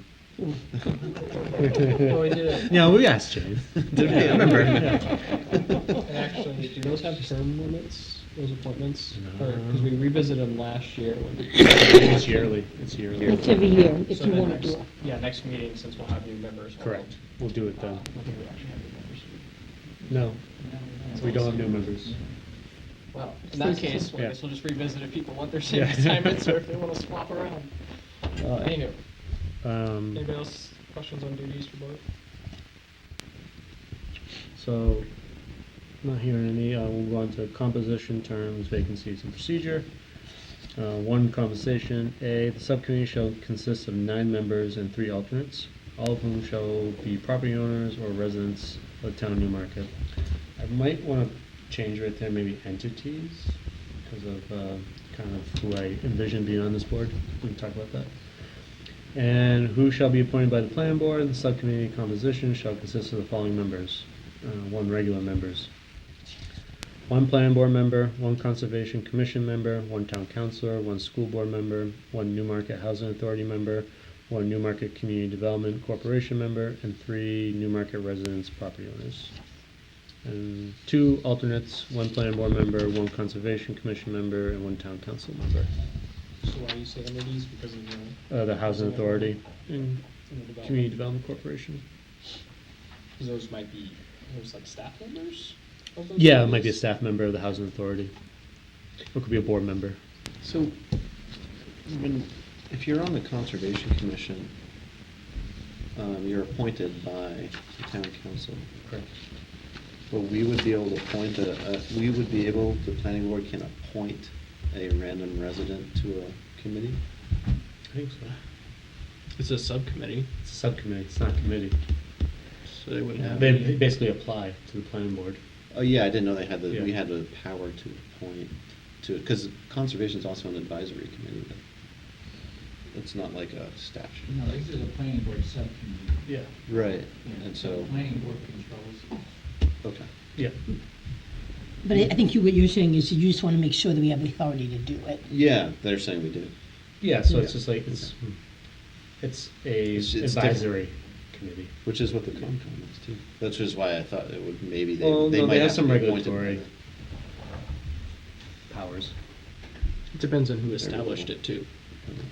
purchase land and. I feel like Concom's a weird one to compare to because of Well, the reason I compared it to that, because they're purely appointed members. And Appointed they're by- appointed by the town council, not appointed by a. But you're elected different body, board. and you can appoint too. It's fine by me. Yeah. I just wanted, Yeah. that's why I was just asking the And question. it's not, and again, it's advisory in nature, the subcommittee, so it's not like they're making any decisions either. That's fine by me. I just wanted, I didn't think we'd be, This newfound power you're getting. Can we point. form a few other committees? So I can- And I was thinking, since you have the NCDC member, you know, Newmarket Business Association member. With the scale, and everything, I don't know. So I guess let's have a discussion. How many, so what other entities do you think should be here? And I don't want the body to be too big. Right. So, and does it make sense to have fewer residents, property owners, and then maybe more other entities like the business association? Or, maybe it doesn't make sense to have a housing authority or NCDC. So maybe have that discussion. I'll just. Or yeah. could that, number 7, read, resident property but a business owner? Yeah. Maybe, yeah. So let me ask you this. Originally, you had spoken, unless I misunderstood, we have an option for either a subcommittee or a new committee. Are we in agreement that we want it to be a subcommittee? Is that what we're saying? Yeah, I think that I decision should be. would agree with that. I just want to make sure Yeah. we're all on the same Yeah, I guess page. we were going to kind of confirm that, but yeah, I was thinking it would be a subcommittee too. So I guess is anybody that doesn't think it should be a subcommittee? Great, it's a subcommittee. No, I just want to make sure. If it's a committee, that's a whole different thing. Yeah, Yeah. it's going to the town council, that's Yeah. their child. I don't think that's necessary based on the intent of what this is. We can always revisit that down the road, but Right. And that's the beauty of this, and it could, be reorganized. yeah. Right. Yeah, if the, Number 7, Mike Hoffman would definitely do Yeah, I know, right? So I was thinking, actually. Still own business? He owns, He's bored. He has property. he owns property. He's on NCDC too, so. He owns property, which is. Okay. But anyways, my logic was, I think the housing authority would be important because, Yep. they have a huge presence in town. NCDC as well, history of helping the town and helping getting the town to where it is today. I would. Yeah. Is there any issue with a business owner that's not a property or town resident or being on a town committee, even if it is a subcommittee? I don't know if there's any weirdness there. So I don't know if this is a thing, right? But I worry that a business member now is getting kind of insight on, not that they're making, like, again, this is a subcommittee, they're not making binding decisions there, but that business entity kind of has some, it's not insider information because it's a public meeting, but just access that's different than the other businesses. A business owner or a business? Well, that's what, yeah. No, this Bill- just Bill was says talking about. property or resident. Yeah, No, Bill was yeah. talking about businesses. I think the or what you call it, what'd you say, the business association? I feel like that as an entity might make more sense, and they're able to speak more broadly for businesses versus one business owner kind of giving their 2 cents. Yeah, then it makes it 10. You had subtract, I think. I mean, the business, you mean the Newmarket Business Association, a member of that could be any business owner, just like, Yeah, that's true. it Kind of doesn't the have to same be like a point. board, it doesn't have to be At the a end of board, the day. yeah, it doesn't have to be a board member, right? I know that, I was a member of that for a while when we were in the business and stuff like that. Yeah, I guess I'm kind of grappling around it's one thing to be like the Newmarket Housing Authority is, like, they're part of the town, like, versus like what is essentially probably this is the right word, but the business association isn't a function of the town, it doesn't have assets. It represents town, yeah. Well, I was, But he's a town I resident. was, not anymore, and then I was thinking of who owns my business and who owns the business I work for now, like, I think of someone flying in from Texas and sitting at a meeting, you know what I mean, because they own a business that Yeah. happens to exist in town.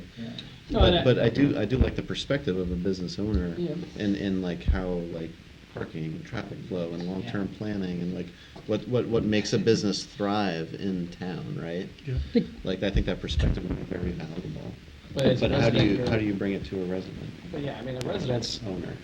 can there's no restrictions on it, but by granting this business owner kind of special access that they wouldn't normally have, that is a different decision to me than just like, if a resident's a business owner in town, good for them, that's a great perspective. That's their privilege, is to get appointed to a position time. The business owner doesn't have that privilege, we're extending that to them. I mean, that Yeah, happens all Governor the time. Tucker. Yeah. And that happens all the time, like people join boards for Yep. Yeah, who you- knows what reason, you know, They're- some are business owners, some are not. And they're entitled to their reasons, right? Yeah. Bart, But they're a town resident, so they're Can entitled you to that. tell me, what is the definition of the Newmarket Community Development Corporation? Yeah, it's a nonprofit whose purpose is to help, do projects in town. Typically, it's And under. the guys who created No Space. Okay. Yeah, so So, under. but then, wouldn't that qualify as business? I would just be, I see it's more redevelop, like, they're more developing. So they're working with, wouldn't they work with businesses though? well, technically, sure. Yeah. But, yeah, I mean, my only concern is it's a different way. if John Smith owns a shoe company here, but he doesn't live here, he's not a taxpayer per se, he might be paying some kind of sales tax or, property, something like that. But I guess what I'm saying is, I want to make sure that the composition of this actually represents the paying residents of the community, Well, in a way, as that's opposed why, to having like, a temporary investment in the community. like, yeah, so, like the Community Development Corporation, its sole interest, it's a nonprofit looking out for the best interest of Newmarket in the sense that it's looking for improving Newmarket.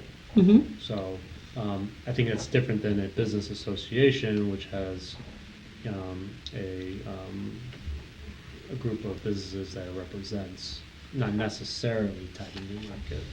I think the business owner thing, if you do the small business association and you make it an executive member Yep. of the small business association, so they're there to represent the whole business Yeah. association. Yeah, that I think Like, is so more you- aligned Or a with. board of director member. I think you'd That- have I'm to. fine with that, I think yeah. you'd have to ask Yeah. the small business association if they wanted to provide a member before we made it part of the charter or whatever you call it. Mm-hmm. See if they're interested. Yeah, I don't know, I don't know that we need the perspective of how you run a business. I bring it up because I think we need perspective of the downtown issues, Yeah. as you said, and traffic and Yeah, but parking. can we invite these Invite entities them. to the meetings to give that perspective? And I would say the development corporation member, if we stick with them, they would have some of that perspective, having worked with these businesses or other developments, so they can provide that. I think that's useful, because I'm not a business owner myself, so it might be useful to have that. Yeah, I agree with that, I agree with that. I've been the president of a publicly traded company, and business and government are totally separate things. That's my. For a reason. That's my point. I agree, if we're gonna just, make sure we invite and encourage that input. There's a good chance out of those 10 or 9 people, one of them be a business. We'll have something. Business. Yeah, and that's good experience definitely to have. Yep. But in my mind, they should also be a resident owner, because now they have a stake as I'm part of the town, and Yeah. like that's. Well, you have that here with property owners, though, right? We're not saying you have to be a resident. Are we saying we take property owners? No, I'm saying as it's written, it's good, when we're talking about changing that. Well, what is a resident? Is Well, a- if you is put a lease, business owner you know, down low, Yeah, That's a resident, Yeah. you still have to be a resident, because up top it says you have to be a resident yeah. or a property owner. Mhm. Yeah, and So you have to physically own property. And you're just even talking if about you're- changing that to entity, because you have a housing authority member, so those are the exceptions, right, is that member. those No, two I members. wouldn't even make an But you can be a exception. property owner I would say that the without- housing authority member has to be a resident of the town. No? Because it's. Well, the board, or, say if it's the executive director of the housing authority, they may not necessarily live in town, but they work for the housing authority. You would have to change the. Yeah, that's exactly. So, do you want that to happen for those entities? Well, if they're But they're also elected, representing the entity that's physically present in town. the difference is they're owns not, property. they're not elected. Right, so from a construction standpoint, you're correct. But I think the intent is if we want to allow these folks here, and then, anyone that either works or lives within the housing authority, then we might have to change the language to accommodate that. Or you just put a star on that one and say, doesn't have to be a resident. Yeah, I mean, it makes sense that the people that are representing the organizations are not necessarily town residents. Right. Or even But property that's the owners. only one. Everybody else Well, it'd be number 5 and would have to be 6. a resident just to be a member of that organization. Well, yeah, so wouldn't the housing authority member, that wouldn't necessarily be a property Yeah, owner. but that's it, but And then every the- other one, you have to be a resident. The NCDC. NCDC, you have to be a resident? To be in what? NCDC? Well, all the ones that I'm familiar with are residents. Well, I guess Mike Hopkins is a member of it, so, no, I guess they. He have owns to- property though, so. Yeah. I guess just look at if there's any other subcommittees that you can double check what that is, because. There's nobody on the NCDC that is not a property owner and or resident. Yeah, right. I think because it's a subcommittee, those are not elected positions or appointed. Correct. I'm okay with it being or property owner in my mind, because they have a stake in the community. But Newmarket Housing Authority would be the only exception. I think so. You just have to write that in. Yep. I think that makes sense.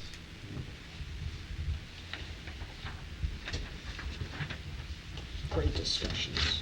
We'd open the vacancy, the general resident threes, we just open the vacancy like any other vacancy. Yep. And then if we got like six applications, the planning board would just kind of review the 6 and nominate 3. And Yep. Yep. Is town council having an actual member and then an alternate? Is that too many? Should it be a different alternate than town council member? So I was looking at the other committees in town, so I was kind of looking at our infrastructure, and usually these are the ones that have a alternate. Okay, Yeah, so I was kind of keeping to that that makes sense then. pattern. Do you want floating terms? So you don't want everyone to, Yeah, I saw that. yeah, Floating. Yeah, staggered. you don't want to clean house all at once. Yeah, staggered terms. That's right. Want some institutional. Yeah, I'll clean that up. And so I guess the appointment, so like planning board member, who would appoint from this body? The Yep. conservation commission member, conservation commission would appoint, or we would pick? like, They would have how- discussion on their own, the way I envision it, and then say who wants to do this, and then they would go to the planning board and apply. And Jeff would, appoint them. no. Give a recommendation that yes or no? Ultimately, like, we would get the recommendations from these entities. Right, so they would that come, we they pick would out. apply, conservation would choose their person, they would come and apply to the planning board, you guys would. So it's those entities are endorsing a candidate, but we're doing the actual appointment. Okay. Interesting, because sometimes more than one person wants to do it, and that board would vote to send one person here.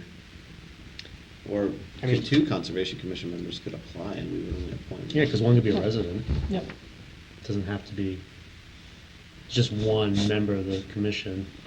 Yeah, but this was like 2 of them might say, I want to be on that committee, Yeah. and then they both hand us applications. Yeah, I mean, they could still come to us even if the Yeah, committee and then doesn't. you And guys then we choose pick them. one of them. Yeah, you pick one of them. Or, if there's not a lot of interest, we'll say, from the community, then they can be one of the residents. True. I see what you're saying. What if multiple planning board want to come to the meeting? Yeah, I don't see anything wrong with that. Just not 3. They We've could- actually posted anyway, so it wouldn't really matter. They from could go, but quorum they would perspective. sit in the Yeah, audience. They would sit in the audience, yeah. As a non-board member. Yep. Resident. Like not representing the planning board, I guess Correct. is my point. Or you can stay home and watch it on the big screen. You can give us a call, Bill. Will there be Caller number 1. Yeah. Has a complaint. They'll have like, their agenda will be similar to ours, right? We'll have a public comment section. We could, yeah, and that's something we can discuss as a subcommittee. what do you want the agenda to look like? That's not, okay, the subcommittee Yeah. decides. I didn't know if that was like a requirement of the town meeting needs to have No, we can make it what we want. open and then No. public. I think It's you probably have to ideal have- to have it, Yeah, so, yeah, yeah. definitely. I imagine you have to have public comment if you're having a public meeting, just at some point. Like, Oh, yeah, have for the sure. ability to It's just speak. more, I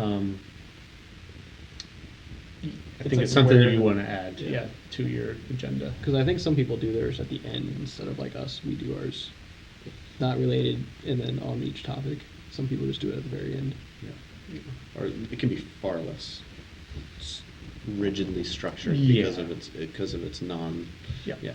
It's advisory in nature. Yeah, exactly. Like Concom is pretty not rigid in structure. Yeah. Often. So here it just has the terms, as people saw, the vacancies, it might be like a little too much, but I just figured we have some kind of rules, people not showing up. And then, just what's a quorum, and, just making sure we're following open meeting law. And then frequency. So at least 4 times a year, I think that's reasonable. And then if you want to meet more, you can. Just want to respect people's time, but I thought 4 is a good start, and if the subcommittee wants to meet more often, then they can. Should you stipulate the I say this for a strange reason, maybe people disagree with this one, but like, they may say, we want to meet in December, January, Yeah, February, okay, March. yeah. Yeah, okay. And then don't meet for, 8 Say months. Quarterly instead. Yeah, Quarterly. maybe like quarterly or Okay, I'll something. say quarterly. Starting July 1. They can be Quarterly. consecutive months, as long as they do it quarterly, then there'll be a gap between the next. Yeah, probably first and second quarter, you can put them right That's there. what I'm saying, they Yeah. could be date back. Might get more done. Every 90 days shall meet. Might get more done Yeah. than meeting every month. Yeah. That's at least, though, so you can have more meetings. That's right. We're Yeah. gonna meet on Tuesday Yeah. and Wednesday. Quarter split. Yeah. So this is just saying, we'll meet let's say quarterly, and then if you want to meet more often, you can. People good with that? Cool. So in addition, subcommittee shall meet with the planning board at least once a year to report. So you have the reports that will go to the planning board. Yeah. Quarterly. So what was kind of your envisioning of that annual one? It's kind of just end of year wrap up of what we've heard, because people might not remember what's in the. So it's just I think, an opportunity to understand what happened this past year, what was the discussions, and maybe another time, it might go well with the fourth quarter report, but I just think it's just an opportunity for a member of the subcommittee to, have that conversation with the full board, because not all the board members are going to be there. I know we'll just have one member, but, I just thought it's just good practice, to have that kind of annual check-in. Check out the one that we're supposed to have with the town council. Something like that, yeah. Just been rethinking that quarterly thing. I mean, I don't know, do we want to be that specific? I mean, maybe we do want to allow some flexibility. I feel like it's at least 4 times. Yeah. Does it Yeah. have to be on a quarterly basis? I mean, I threw it out just because I didn't want to see like 8 months between meetings. That's all. It feels like a lot can get lost, and Mhm. direction that's gained in those 4 months will be kind of. I guess you have to apply some good faith that people aren't going to be as an entire committee, unreasonable. I think what you do at the end of each meeting is say, hey, let's take out the calendars. When can we meet next quarter? Yeah. Or, And the reality is, in the very first meeting, they could change that. I mean, the reality is also that I don't Right, know what the heck I'm right. doing in 3 months. I mean, And if we you- schedule Right. something 3 months out, I'm not going to know if I'm going to be in town or out of town, and if my whole family's like, we're not. yeah, like, that's true. I could see more, maybe we meet April and May. Mhm. Let's take the summer out, we'll get back September, October or something, You can still get it quarterly. I don't know. Mm-hmm. Yeah, you can. Maybe That's- twice I mean, a a quarter's quarter, I guess. It's, 2 quarters is 6 months to the back end of each of the Whatever, 6. I guess it doesn't matter. Yeah, I mean, at the end of the day, too, it's the awkward thing is when we do the first one, who's going to be ready to go first on discussing like what chapters, I have what an entities? idea, I have an idea already, so. Okay. Because I may be I'm setting up that first meeting. Because the 4 times annually, What's like, that? You said you're not a resident. I'm staff. I'm in here, okay? She wrote himself I'm in. recognized, Jeff.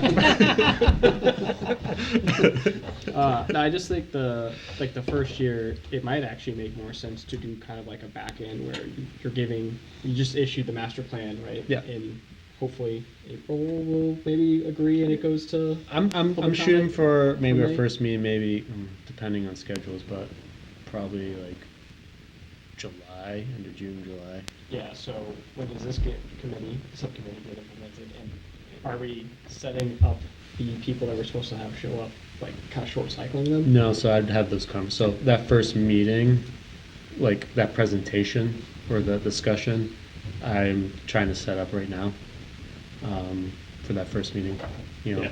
So, it would be a lot more planning behind that already and would be in a comfortable position to have all those members present. Okay. Yeah. That would be my only concern with, like, initially, because annually gives you some flexibility to work to the other people's schedules and Yeah. what they have going on versus quarterly. Kind of two things to that. So setting up for that first meeting, then also getting board or subcommittee members. So we, if say next April, you guys vote on this to set this up, then, or if we don't do it tonight, then May and June we're filling the spots because we only meet once a month. So plan board. And then that will set us for July meeting, first quarter. July 1, third quarter? Is that third quarter? April, May, June, Yeah, and July. yeah, That's so, what we do. yeah, Start of the so there you go, quarter. start third quarter. So sometime- Q3. It's gonna run the town's fiscal calendar. Well, Or the seasons, Yeah. seasonally. Period, time for time. I mean, it's a good point, Bill. I mean, it might even be more effective to have 1 week where they have 4 meetings and call on different people. And that's a very productive week, and then they take a year off. Have a That's what very- we do a CIP, right, same thing? very Ideally, productive- yeah, Why we should be twice. at least 4. Good point. This is at least Yeah, once, I would once a almost- quarter. I didn't really think of that. So what's the deal? You going quarterly or want to? I don't know, what do you guys? I would lean towards 4 times annually. And 4 times annually. Flexibility. I'm good with that. I don't see that. Scott doesn't care, Quarterly. Jane, quarterly? Jeff? I mean, I do. We got tie. Scott, you gotta. You gotta break the ties. You gotta break. Quarterly it is. Oh, there it is. At least once a quarter, we shall meet. Yeah. And again, though, I mean, if it's too much, too little, Yeah. Yeah, they can we'll change adjust it. it. We'll Right, just change it. exactly. I mean, I'm looking at this as just like guidelines Yeah. until we figure out how it's gonna work. And then Exactly. you can put it in concrete after that. Yeah. No, I'm not too worried about that either way. Great. Make it work. Excellent. Well, so I guess what I would ask is just kind of look at this coming month. Anything pops up, just make some suggestions, just direct message me. And then bring us to a vote to establish August. Excuse me, April. Sorry. So You would got- that be like effective once all the seats are filled, or like? Yeah, so I figured like State? everyone's in, we got our new board, quote unquote. And then what I want to do next meeting too is maybe some goals for the planning board for the year. Might be a good goal setting session, depending on schedule, if we've done too much on the agenda. Yeah, saying we don't have to swear in any new members. I think that should be an easy transition. Yeah, members of the elected members will be sworn in, so make sure you do that, Bill. I guess I meant like Yeah. the Jane. people that we are going to sworn in have been here. Correct, Have yeah. Continuity there. So we'll do committee appointments, maybe some goal setting, and then vote on the subcommittee and then any other regular business that we may have, and then the last workshop for. Yeah, and appoint a member. And appoint a member too. Apply If you- just after the committee's That's right. established. You could do that. Right in. Yep. That sound good, folks? Yeah, makes sense. Cool. Yeah. And then, so next correspondence from Lamprey River Advisory Committee. Yeah, this is in regard to the application in Epping for expansion of the transfer station there, solid waste transfer station. It appears, I got actually an update on that too, there might be another public hearing. So this is just a letter from the Lamprey Advisory Committee talking about raising their concerns. I think everyone was here when we talked about this last, right? Everyone familiar with this project? Just read it in the paper. Just in the paper, yeah. So they're looking to expand their operations there towards the Piscataqui. So there's a lot of folks, stakeholders that are concerned about this. It appears that there's going to be another hearing. So I'll just keep the board informed of that, when that may be. And I know Ellen Schneider of the Conservation Commission, she's her, myself, and Dale Pike from the Riverfront Advisory Committee. He's kind of spearheading this and being in communication with folks that are keeping a close eye on this. So it may be a situation where if it were to go to planning board, if the state does approve it, it's a regional impact type application, but something to keep an eye on. So So who has to declare the regional, the planning board. Epping planning board? Correct. But right now it's in the DES's review, in its review process.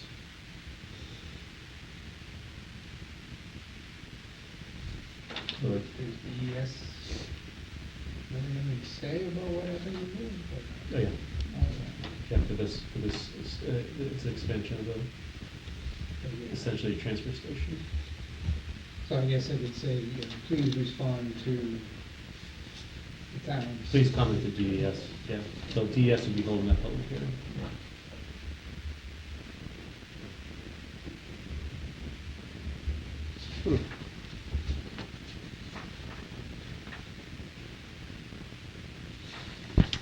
This is the facility next to the Moon and Dragon, right? Not the town's. Not the counts, not the counts. It's a private company. You said this transfer station is not the town? It's not the town. Oh, interesting.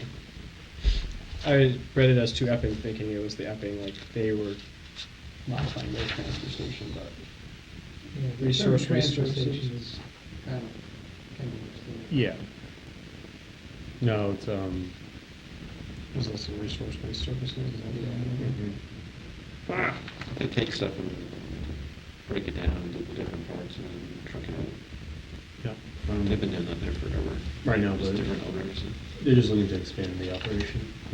So they tried to get an amendment to their permit, and I think that was denied. They're applying for a new permit to expand it. Is there site work happening out there now? I think so. I don't know. Do you know something, Jeff? I don't know. I know. Okay. Anyways, we'll stay tuned. All right.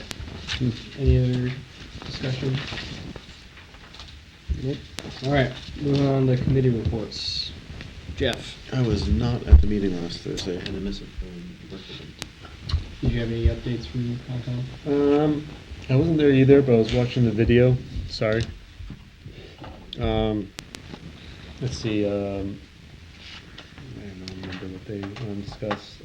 What I do remember is I'm going to go present to them either in April or May about the focus groups that we've done and what we conducted for these basically, or potential zoning changes.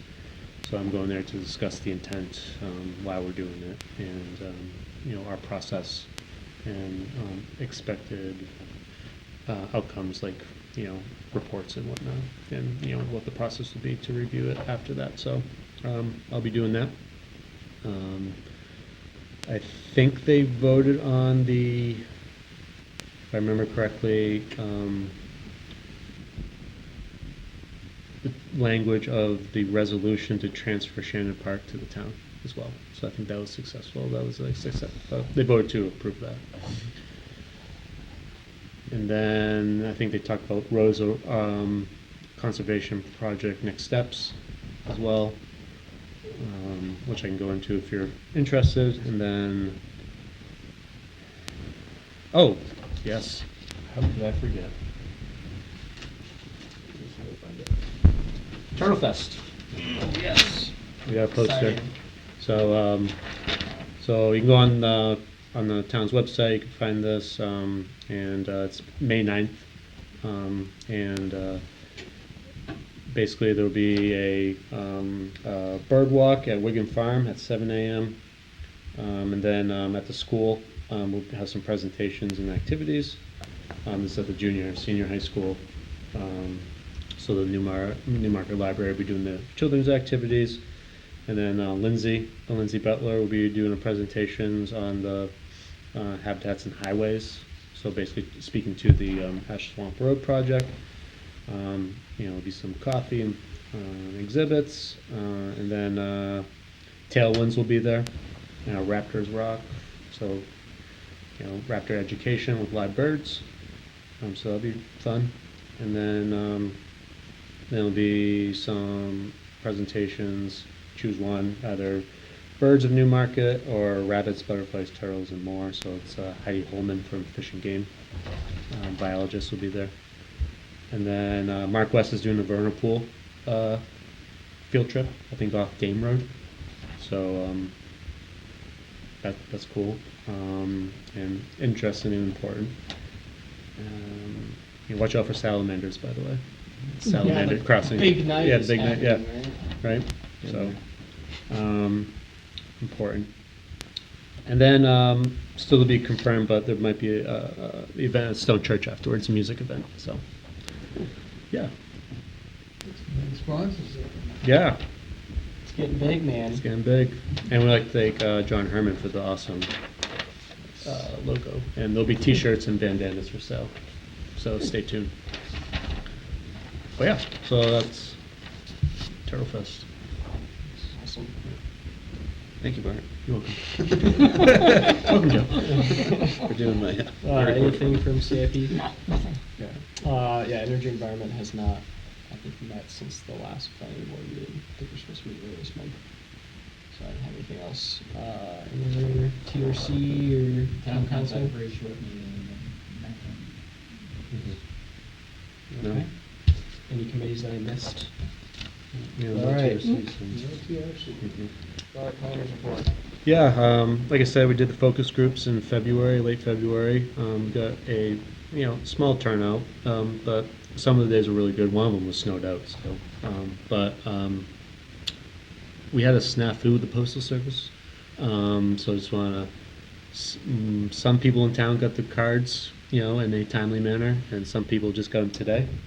So, so I just want to make this announcement. If anyone's interested in learning what was discussed at the focus groups, just contact me, and I can do. I can just we can set up a meeting. And just go over what was discussed, what was presented and discussed at those focus groups meetings. So just want to make that opportunity available for anyone who wanted to participate, but obviously couldn't because they didn't know about it. So so I apologize for that. But we are actually going to have another opportunity at Turtle Fest. We'll have a small booth there. So at least there'll be another opportunity for to do something, to do some more outreach and hear feedback on. Yeah, and you did it in different sections of town. Yep. And different days. What was the which part of town had a lot of one that was well attended. Yeah, so it was more the Bay Road, Smith Garrison area, so the northeast Newmarket had a good turnout. And then the central area, not so much. But again, I don't know if it's a function of they didn't get the postcard in time. It was school vacation week, but I thought maybe a lot of people may be doing staycations, so I thought maybe it would be a good opportunity to reach out. So, and then we got snowed out one day, so. But it was that area and kind of the Great Hill area, that we got a lot of the most attendance. Okay. Yeah. For our public transportation advisory committee, town council told that committee to develop some recommendations for parking management.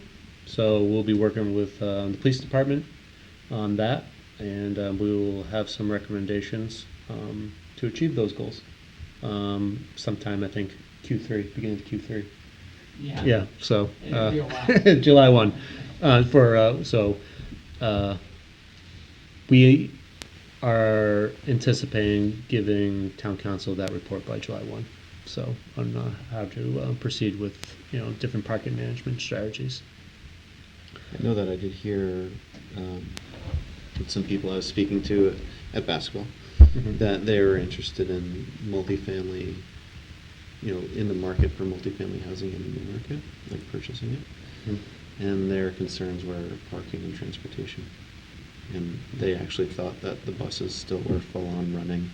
No. And that it was an issue. I'm like, no, we need buses and we need maybe perhaps parking and other facilities. So This is whether we should put in parking meters. This is not to increase parking.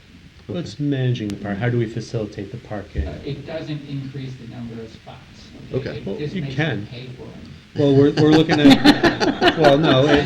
The police chief is of the belief that if you make people pay to park, then, as you probably have noticed, some business owners tend to park their cars right in front of their businesses, making it difficult for customers to come there.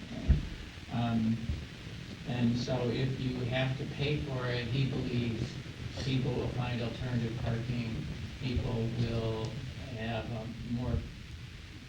He believes that the police right now are in the position of being like the school marm, and just constantly blaming people for parking, parking too long, and that the police are always the bad guy, right? And that if you institute a parking system, paid parking system, then the police won't have to enforce it anymore. It'll be, more automatic enforcement. You'll get tickets in the mail, right?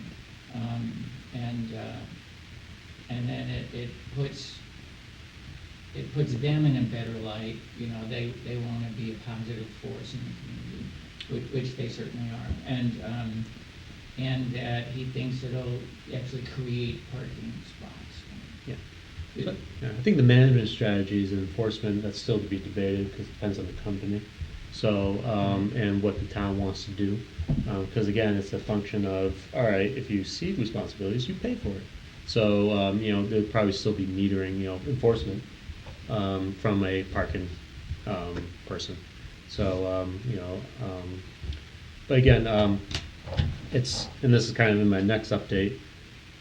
Yes, we have the management of parking through potentially metering, but also directing people to satellite lots or other places you could park. So that's where the wayfinding comes into play.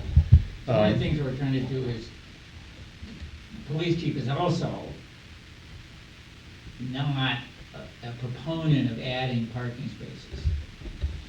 He thinks that all the downtown streets need to be big enough to get fire trucks and everything down through in a hurry, right? And There's not a lot of additional space. and so some of the streets like Chapel, I think are debatable as to whether those streets are big enough. Central Street, we actually did a demo. We actually got the fire truck there and did, parking behind crack spells, had to turn in and turn around and stuff, and we actually parked cars like where the parking would be, and you couldn't get the fire truck in and out. Yeah, another thing PTAC is too, kind of point, Scott.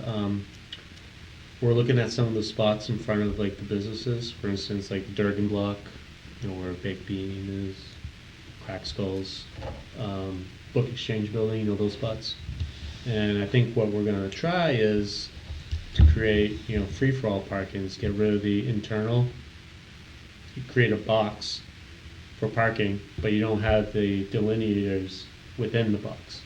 So you just have one big area for parking, but you don't have individual 9x18 spots, or wherever it is, probably 20. So what happens, I mean, just out of curiosity, like I park on the street in front of the Book Exchange every morning. When I wait for the bus for my daughter for 10 minutes, 5 minutes, 10 minutes, 15. I will have to pay for that parking or risk getting a ticket. Yeah. Or I will park in the business's parking spot for free and risk them calling the police So on me. one of the Or I'm gonna one park of at the the parking library. management strategy is There that should you be go for loading an somewhere. hour for free. Okay, there should be a loading, I was gonna say, there should be like. I've seen a lot of- 15-minute parking spots here and there, so people that are getting Yeah. takeout I- can get like Yeah. takeout. So again, stuff like that. something that needs to be worked out. Yeah, I'm just, Yeah. that's why I'm throwing it out. Yeah, Like, okay. go back to the committee, think about, Well, we had two Well, parking they're commissions. well aware of this, so. We had two parking commissions, Yeah. and we're consolidating into one. Trying to find an optimum solution. because I thought about that up in Weaver's Road, could use some 15-minute spots. Yeah, I don't think the wheel's been reinvented, so there's ways to do it. So you just gotta figure out what works for Newmarket, or at least that's what the committee's tasked at doing, and then town council will make that ultimate decision. I'll do my part by biking to get my takeout instead of driving 1 mile. Well, there should be like times. I'll it's, just stay like, home. like, DoorDash. Like when I do that parking for a bus is like 100 open parking spots downtown at 7:25 in the morning. Yeah. Like, why should I have to pay for parking at 7:25? Yeah, I mean, a lot of Maybe those it don't starts start until later in later. the day, like after the bus gets. Jeff, sounds Can like you you create should be, my you should own be on the spot? committee. Can you create Yeah. my own spot? But I also, parking has You have a lot of ideas, Jeff. Parking has a specific definition. Okay, And I think if you're in the car, it's called standing. true. It's not parking. And so I think you don't have to pay the meter as long as you're physically in the car, Okay. in the What? driver's seat. But You don't have to pay? I don't think so. I think that's called standing. It's not called parking. You're taking up a spot though for someone to park. What if I So how is sleep I that know, in like the but I think driver's that, seat? there's a lot of Nothing's gonna laws blow up against doll in the that. car. To be debated. Yes. I will update you all. Yeah. Not the parking Don't call commission it, right now. Right. You Yeah. call it not a person. So, Forward your comments to Bart That's if right. you have them for the parking commission. and grievances. North Main Street, there might be, the old laydown lot, the vacant lot, that will become the TRC relatively soon, so, for review, so, stay tuned on that. Which one is this? On North Main Street, next to Oyster River Realty, the vacant lot, where DOT did their laydown when they were redoing Oh, one. yeah. Yeah, right there. So, Between Obashan and, Where they used to park all the equipment. One more Correct. down. Yeah. Yep. It's like almost across from Rumors. It's like a next- thrift shop, oh, yeah, diagonal. yeah, okay, I'm sorry, yeah. Okay, so we can now put a stoplight there. There's no street to post up, like, that'd be Dane Road. It's further down. We could put a driveway and a stoplight on that street after May 1st, right? So we're taking custody of 108? May 1st. Oh, okay, yeah, okay, so. I might have just stole his thunder. That is something, okay, so that's something that happened in the town council that is relevant. It was a really short meeting. No, on May 1st, we take over from the Durham line down to Car wash. the car wash shop. Yeah, it's Urban Compact. So, Yeah. so a lot of. So we can put crosswalks, so like right at Bonmateri Avenue, many people would like to see a crosswalk because the sidewalk changes there. Yeah, so We can do traffic control too. I still Yeah. have to go through DOT processes. Yeah. So, Yeah. but there's more responsibility to the town at that point. But we don't need state permission. And certain things you do, but Okay. maybe other things you don't, so. But wasn't there a discussion about putting something on that property that we couldn't do because we couldn't put stop, traffic? I think very long ago, from my understanding, someone would put a grocery store there. Yeah. And, The that official didn't come. story is we couldn't give them a stoplight, so they wouldn't do it. I don't know, We yeah. don't want it to was- stop light in this town. Yeah. It's too much traffic. Be backed up for it. Be like Newfield's light. Yep. It'd be awful. Roundabouts. It'd be awful. Yeah. Around Bike lanes. The April 1st town council meeting, I will be presenting the council the hazard mitigation update plan, so for their adoption, so, hopefully they adopt it, then. And then, I already talked about Turtle Fest, and, yeah, that is all I have to report. Other business. I have one thing one thing that we've talked about a while ago was reviewing our buffer setbacks. And we may have an opportunity to apply for grants potentially next month at Prepper. I don't know if we really need a grant or what we even have to ask for. And we may not need a grant, but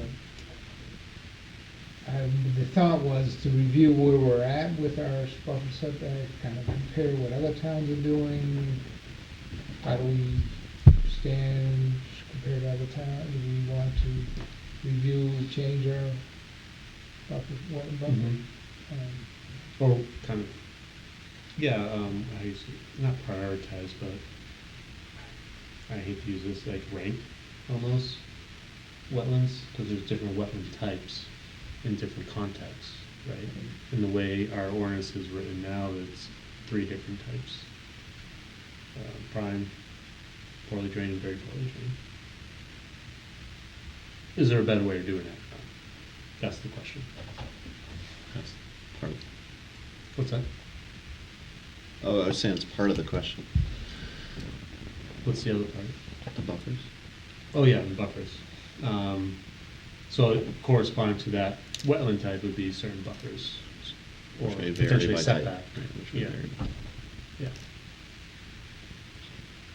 I think they can. So there's two questions that, is this something we want to look into? Or and secondly, do we need a grant? And what would we use it back for? Good. I personally would think a grant would go towards a subject matter expert that would discuss it with a group of us and then present their thoughts and the group's findings together to the board. The full board would be my thought on what they could do. Yeah, because there's actually, are you like remapping? No. You're just kind of redefining? Redefining. Okay, yeah. It could be a wild, it could be like a soils or wetland scientist and a wildlife biologist. Could give some very good insight into what Mhm. could or should be done. Almost like, I forget the word is, but yeah, looking at, like, normally what you would do, which is kind of doing the research of what other towns doing, what terms are using, maybe what's the industry standard, are we off of that? Yeah. So it would just take some of the workload off of you. Yeah, and I'm not an expert in that, so I think it'd be very important to get that expertise from a wildlife and soil scientist perspective to help guide us craft new ordinance language. That'd be more effective and achieve our goals. Yeah. I think part of the issue that I've seen, and we've talked about it, Bart, and I think some of us met another time as well, there's a very vast difference between what the scientists feel things should be and what people are willing to give on. And it could be an exercise in, it should be this, and people, why would you waste your time even considering that? The balancing act. Because no one's ever going to go for that. So That's Yeah, what I there's fear. some neighboring in the end, communities it's gonna be like, experiencing that right it's gonna now, do so- 175-foot wetland setback. Yeah. You know what I mean? Yeah. But the scientists might say it's kind of what you actually need if you want to make a difference or something, so. The scientist helps make the case. of Yeah. What's the best, or what's Exactly. appropriate. What's the concern you're kind of bringing this up? Like, is there something that you've seen, or is this like to make things easier on the board when they're reviewing stuff, or easier on the applicant? Like, You want me, you answer, Bill? I can answer. if you want to answer. Well, I think it's come to our attention, there has been a lack of focus on tidal areas in terms of setbacks. We have been, we've been a focus more on freshwater wetland areas, thinking, I think the thought was the state had as good a control on tidal areas, and I don't think we've looked at it. I also don't know that we've looked at our setbacks in a while. I don't know how we do compare with this industry standard. So it's more of an audit, maybe the first thing. I think it'd be important to look at vernal pools I agree. and also get some sort of regulations Yes. crafted around Yeah. their protection. And it was definitely years and years ago when the Conservation Commission, when we had 2 graduate students on the commission from UNH and Wildlife, and they went through, here's what setbacks should be, here's some papers on it, here's the buffer, and it was far more than the town had at the time, and we didn't go anywhere with it, but it's been known for a long time that like 20 feet or 25 feet of a buffer doesn't do a heck of a lot. Or 40 feet or 50 feet, when you clear a forest and open up, Mhm. expose it to sunlight and shorter, like filtration from anything people put on their lawns, and it's doesn't give habitat space for amphibians and stuff. So like there's science out there. It's just taking a subject matter expert and boiling it down the way that we can understand it and try to It's certainly use the it. case We're that gonna almost apply any it new too. development. Yeah, is use gonna it. Yeah, involve exactly. Use that wetlands. information. Well. At least more outside of the rural- core. Yeah, outside the core, rural areas. Right. I think that was the point I was trying to make. It's more like, is there different categories of wetlands? Not just, how we define it, can it be more nuanced than that? There's much different kinds of ones. Yeah. More so than how we define it. Yeah, that's not just poorland. Right, It's exactly. different. There's like multiple kinds of marshes. Right. and- So again, how do we, meadows. prioritize certain ones? Do we value more than others? Not saying that Yeah. if we had to, is that our approach? So again, having these experts come in potentially to help us. That makes sense. Yeah. I think it's worth pursuing, and as long as it sounds like we have a clearer focus on, it's just kind of that identifying where we stand relative to others and maybe current standards is one half of it. And then looking at areas that we haven't prioritized, like tidal, vernal pools. Who writes the grant? I was just gonna say, I'm willing to help if. It'll probably be a combination of me, Bill, Ellen, and maybe Jeff, if you're interested in time. Never done it. Cool, you wanna learn? It's never Go too for late to it. learn. Go for it. No, I think it'll just be us collaborating on it's pretty easy grant. We did it with the prime wetlands, so it's nothing to, it's just more distilling what we want. I think that's the. Yeah. I feel like you guys have a solid grasp on it, just based on this discussion.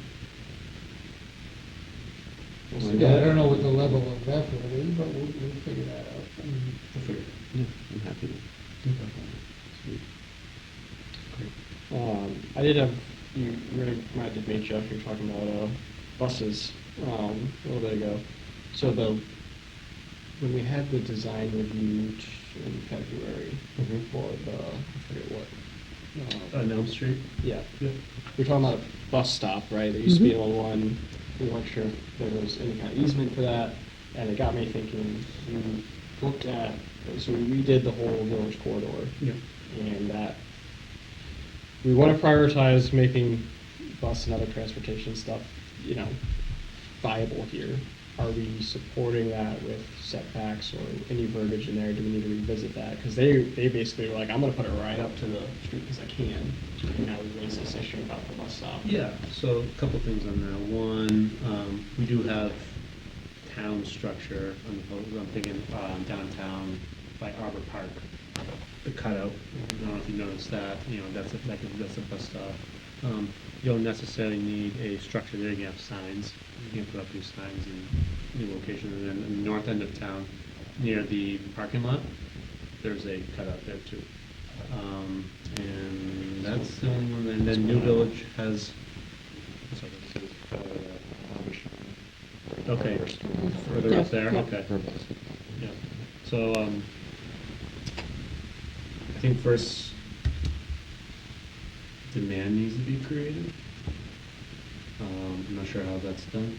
Yeah, but I also want to preserve capacity to build out the demand in a way like it's kind of a chicken or egg, right? We gotta make the demand, but if we don't have the ability to build out that support structure, I think that's something the planning board could negotiate. If it's on their property and if they were to go through an application, that could be something the planning board could help preserve. Yeah, because in my mind, it's like, what do you do? Like, make the setbacks further back for potentially a bus stop overhang to be put in? Well, that's not on the businesses.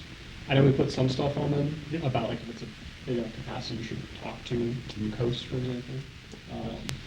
But it's also like, I don't know where a bus stop should go, and that's not necessarily our purview. So I don't want to say make the setbacks far enough back, shrinking the reusable land to then maybe have the potential for a bus stop in the future. But yeah, regardless, the planning board through the zoning has that flexibility on those setbacks. Yeah, what they can be. So again, I think I wouldn't even have thought it on that application if it wasn't in those old pictures of like, oh yeah, there was a bus stop there at one point.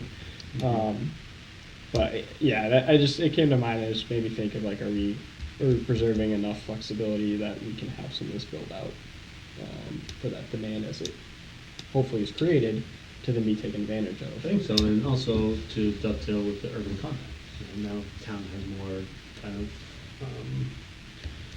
authority over that area. Yep. So there could be new spots created potentially as well. And new spots for Jeff maybe to wait for the bus. Yeah. On a somewhat vaguely related topic, one of our criteria for special use approval is having a financial impact analysis. Yeah. Do we have a scope of what that analysis would require? I mean, or do we just say you gotta do it? I mean, do we? We don't have specify? criteria what it should include. It's just say provide a financial. Should we? I mean, We should- could. I mean, that's something that that's something you probably can bring up to TRC. I think that'd probably be a good spot to, because there isn't any language saying what needs to be included in that. Right. Usually, I think there's typical what we've done in the past. And And we have examples? yes, of we what have examples. Yeah. I think share that would be great.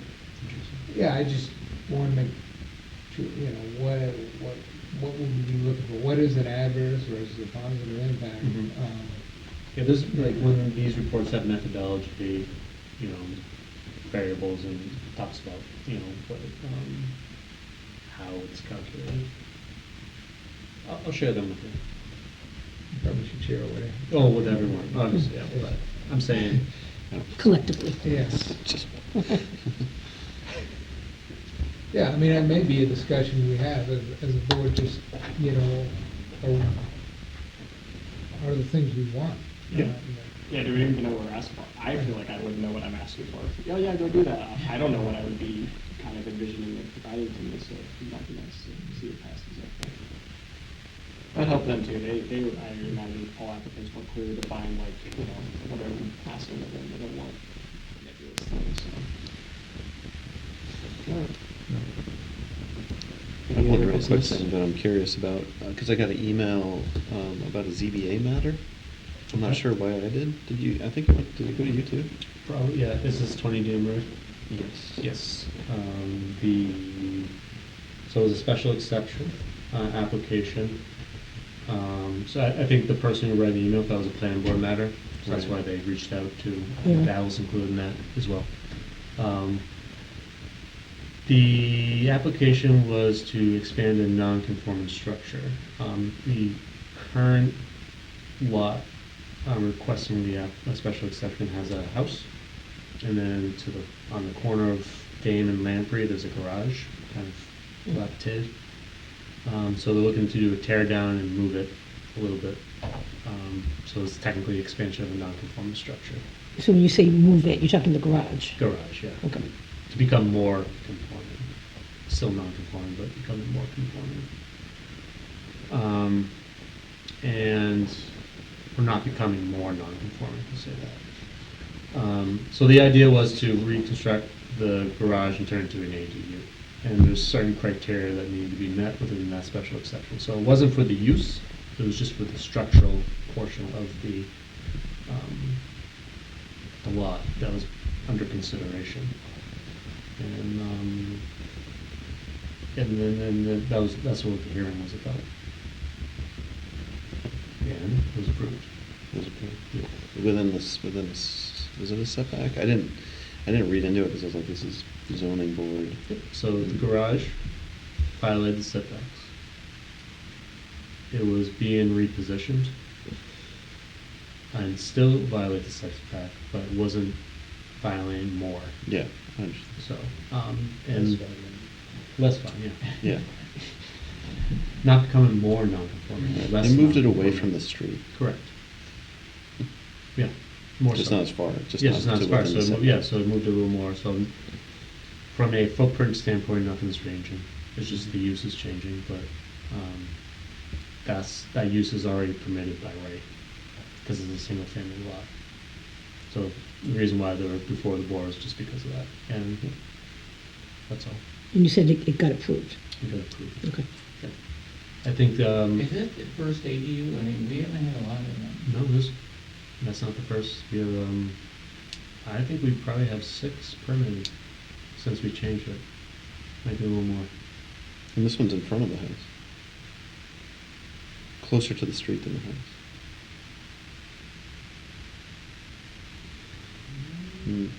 Sorry, that But I should've- it's already, should've sorry, went it's with already, that. it's already, That's a question. it was already legally non-conforming. No, I'm just curious. No, because we allowed that. Yeah, so, well, it's, Close for them to be the a lot lot is, closer to the- yeah, to the road. the lot is rectangle. And then the state law changes where we can't, so that's the other thing, we have to clean that ordinance up because state law changed it where you can't be more restricted to single-family homes.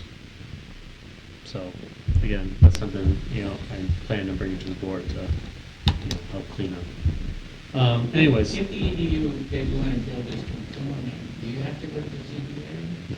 Yeah. Basically can't regulate ADUs, just what is in the home. Correct. There's some criteria that you can, so.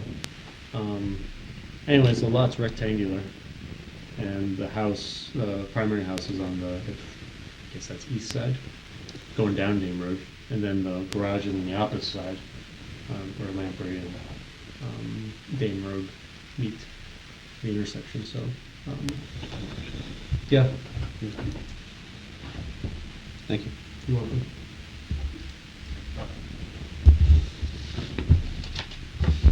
Any other business? I make a motion, we adjourn. Is there a second? Second. Any discussion? All those in favor? Hey. Good night. Good night.